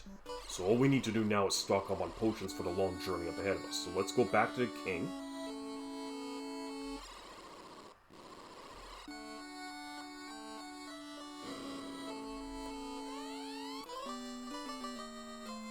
And when you hear that tune, that just means a very significant game-changing event had occurred in-game. So in this case, here's what the king says. Thank you for saving the princess. To aid your quest, I ordered a bridge built to the continent. Go now and make the orb shine again. The princess always worries about you.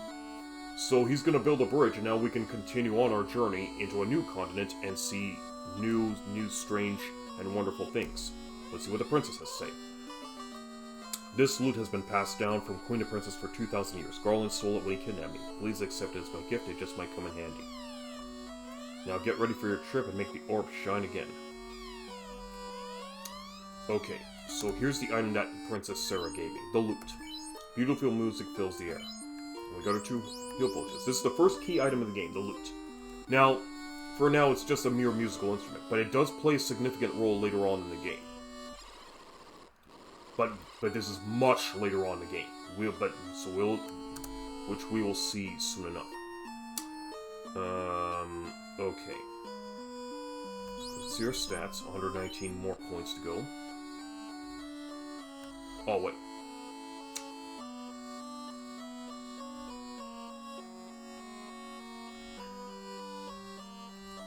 So I think that here. Legend says that the loot can break the evil gate. So by bringing the loot, he gives me a bit more piece of information. The evil gate, which we will come across sometime much later in the game.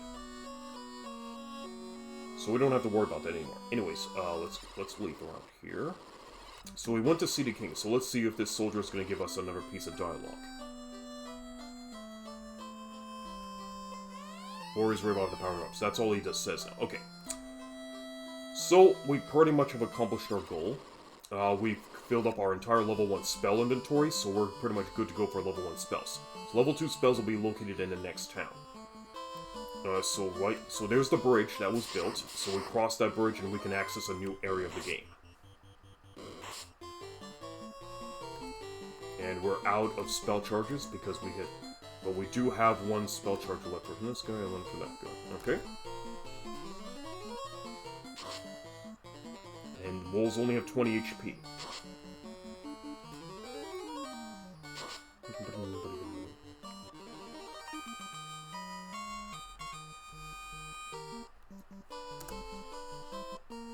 Okay, I want to get another 30 pieces of gold so we can go buy our... so we can go stay at the inn.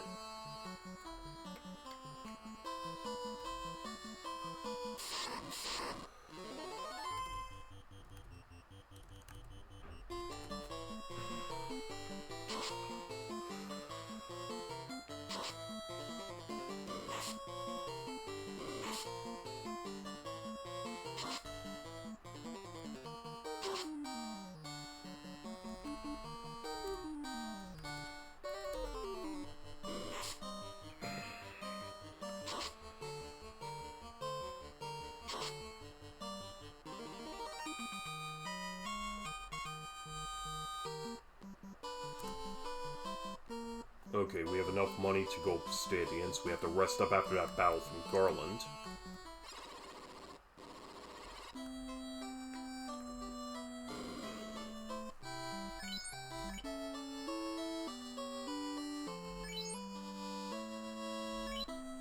Alright. 2 heal potions, but we need to stock up, because it's going to get a lot more dangerous from here on in.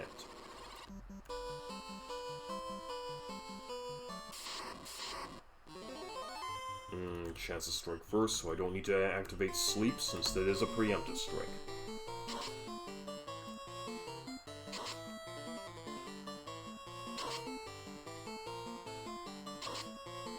Okay, no imps have fell, so we're gonna activate the sleep spell.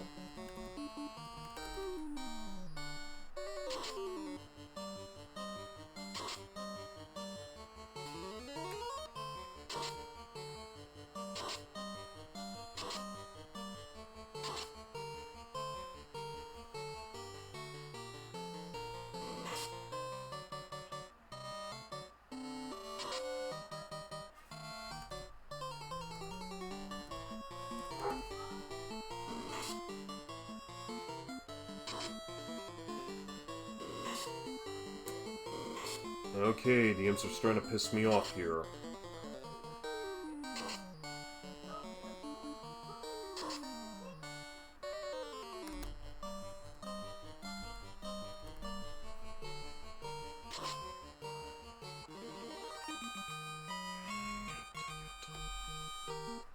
Okay, another 7 points up. So I'm thinking that I'm probably going to do one more level up and then I'm going to call session for the day.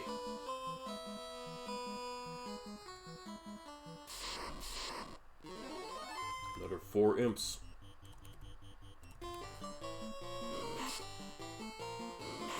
So there's still a little bit more to explore in the temple.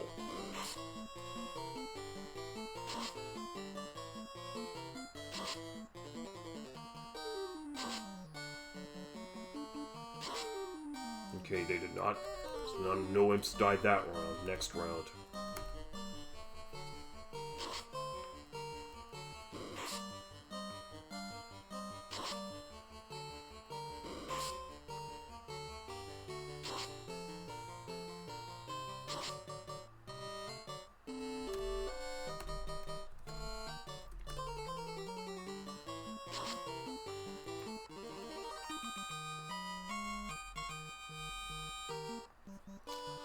Okay, yes, I'm gonna have to swap out.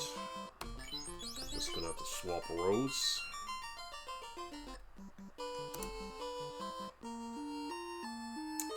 And we'll have to leave it at this. Okay.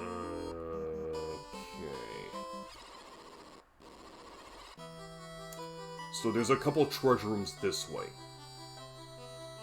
But I also have to be careful, the temple has some strong encounters in here. Okay, we got 3 gray imps and 2 imps. Sleep.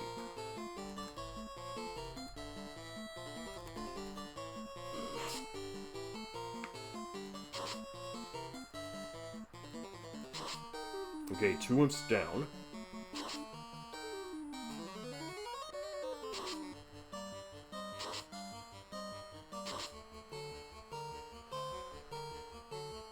And they wake up. Lovely.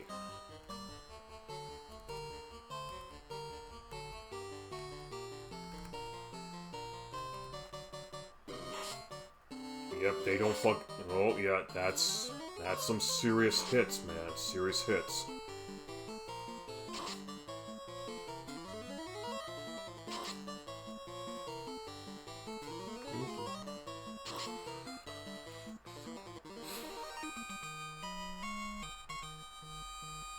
$66 pieces of gold, not bad.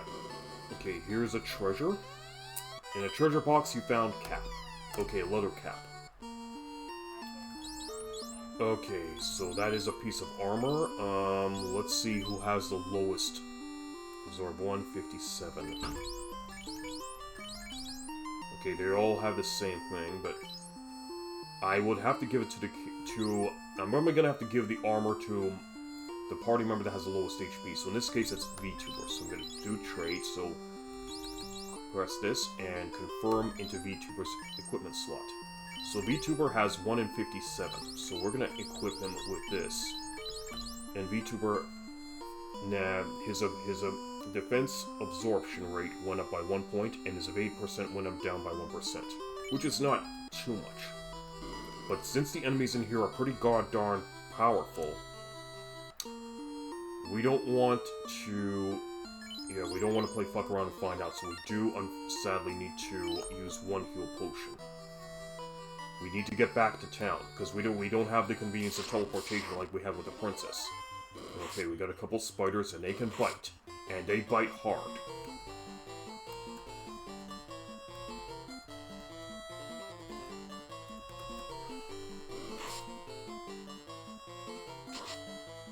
And they're pretty quick little bastards, too.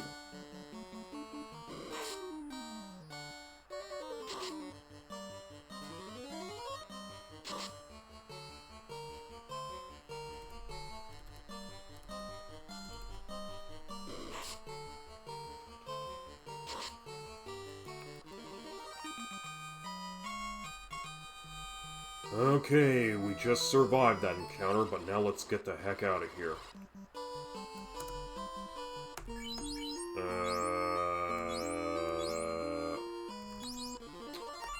Okay, so now I have to relegate RPG to the back row here. Okay, gonna need to do a little bit more, more swapping.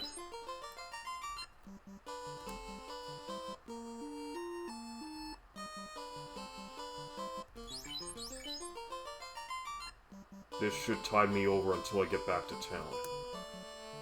144 pieces of gold. So we do need to stock up on potions now. Okay, I'm comfortable fighting 4 imps.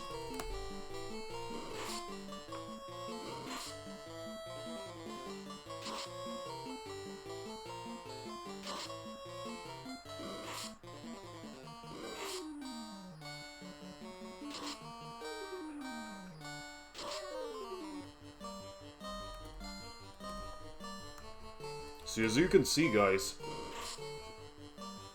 you can run into some very powerful enemies very quickly in the game, just like as it is in Dragon Warrior.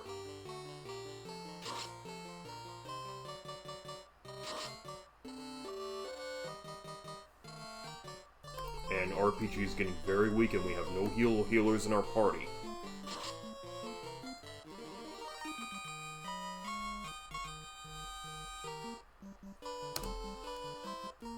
And no potions, so we really need to make a run for it. We may even have to run from battle. Nope, we just made it back to town in the nick of time.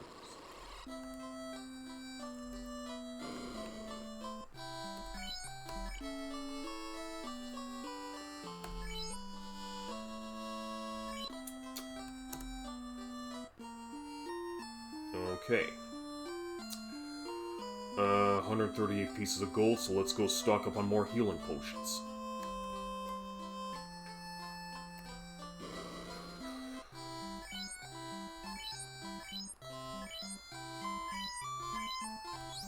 Okay, so 2 potions acquired, but I want at least a minimum of 5.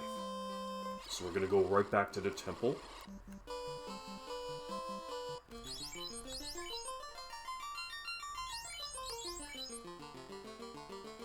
Rearrange our rows here.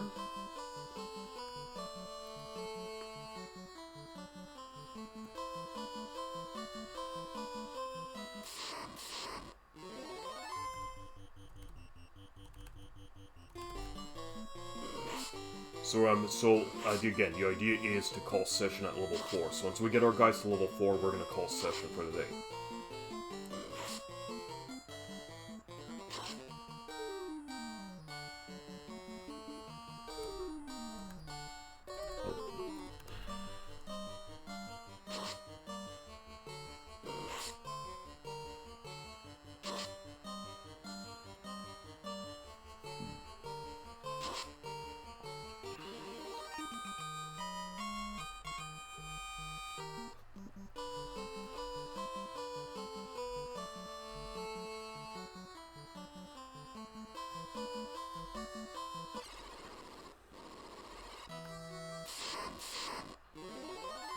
Okay, ghoul. We're dealing with an enemy that can commit paralysis. So, we're gonna just... I'm not going to screw around here. We need to dispatch him quickly. And since ghouls are undead, undead 2 take 2 times damage against fire.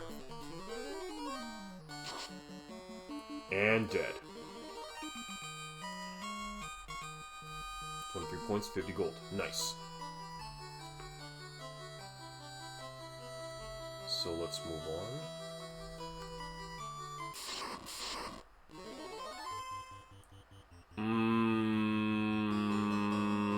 I'm not comfortable fighting this pack of enemies. Good thing it's a preemptive strike, so the chances of escaping from battle are a lot more easier. So here's the next chamber. Treasure box found heal. Nice, an additional heal potion. Treasure box is empty because we already looted the contents. And a cabin. Now, cabins allow you... okay, let's take a look at what the cabin provides for us. So I'm gonna go back here.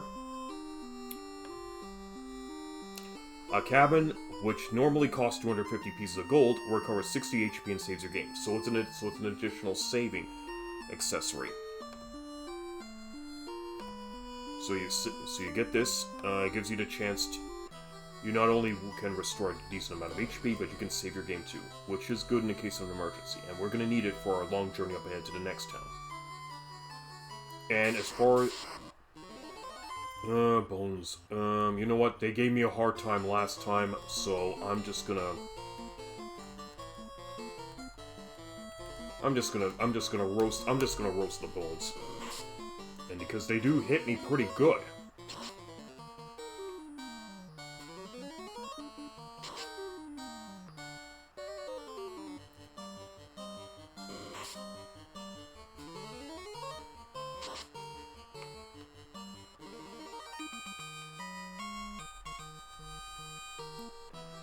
Yeah, bones just don't leave behind anything good here. Oh, there's also something else that can be seen inside this here chamber. Here's a black orb. The black orb glitters ominously, but nothing happens. This will change later on in the game. So for now, we don't have to worry.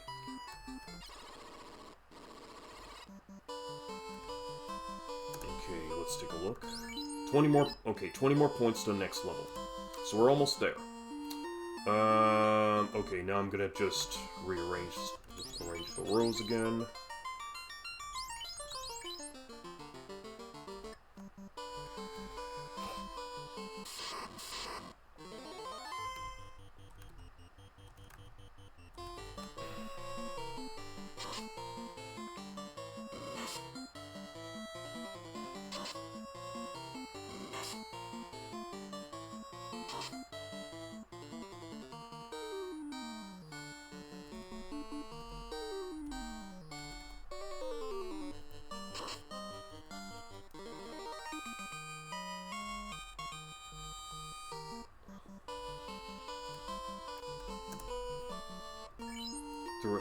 One loot, one cabin, 3 heal potions. 2 more to go, and then I can just... And I should feel comfortable going on to the next area of the game.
Okay, that gives us 5 heal potions, so we're good. Now all that's left to do is level up.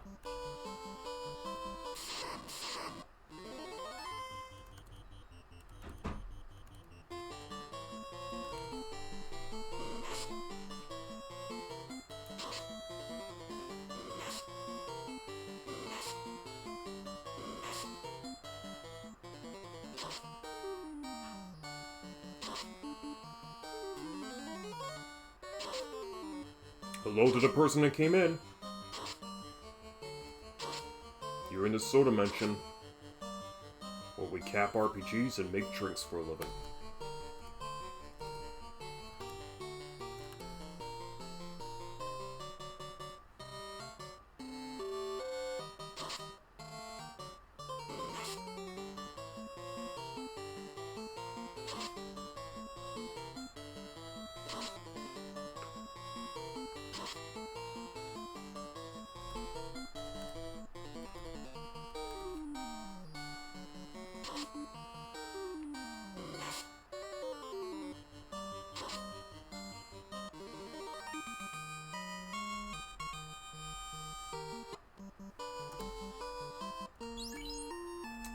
Alright guys, one more battle and we're good to go for level 4.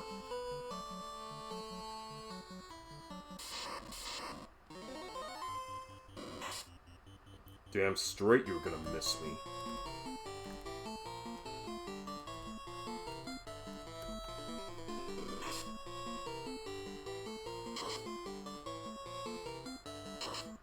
Oh, I guess I didn't need to use them at fire magic after all. Cool. Alright. From now to a maximum of 75 points. Increase strength, increase intelligence, vitality, and luck. Strength up, intelligence up, luck up. Strength up, intelligence up, vitality up, and luck up.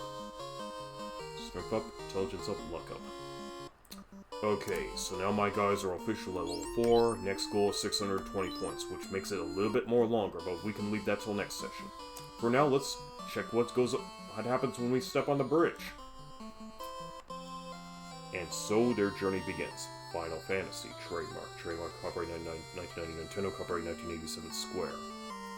Now we see our title screen. What awaits the 4, they do not know.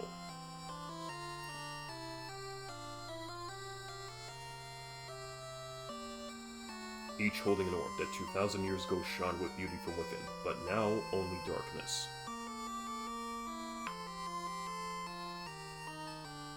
Come, start your journey, return the light of peace to our world.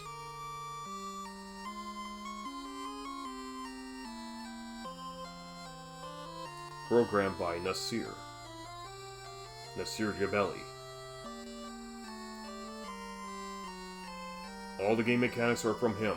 Character design, Yoshitaka Amano.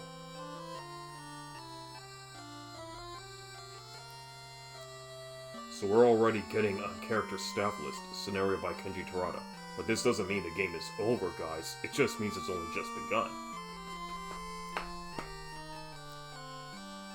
Production of Square 18.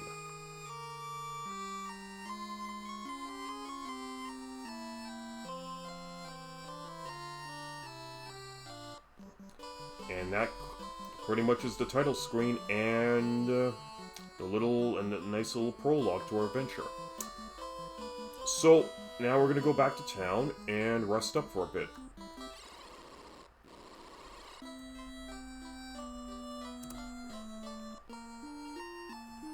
Okay, first I want to get the regular formation back here.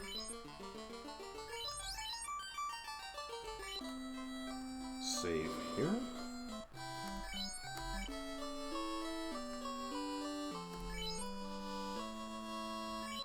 Alright.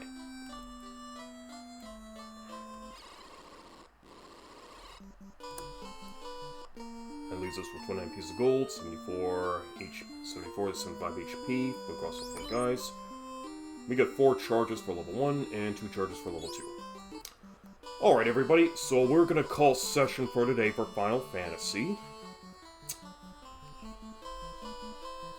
And, yeah, so what we're gonna do is just gonna close it off here. And there we go. So let's get back to the bubble screen.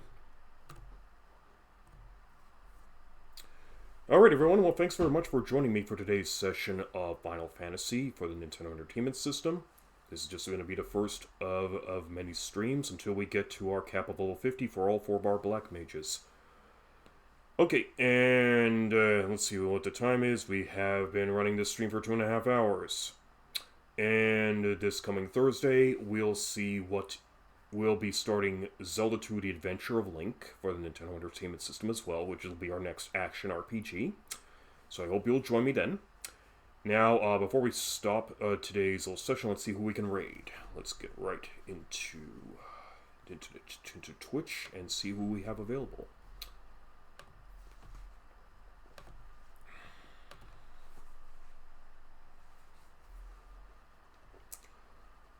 Okay, so Ustrahazu is on, so we are going to raid our good friend Ustrahazu.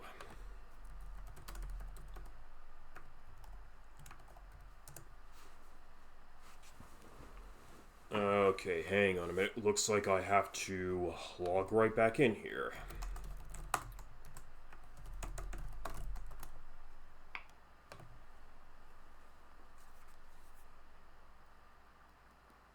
Give me one quick second here, guys.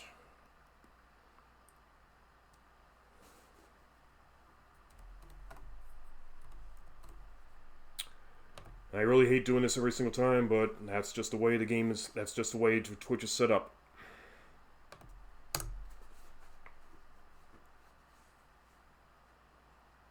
Okay, guys, say hi to Usterhazy for me. And with that, I'm gonna say, see you next stream.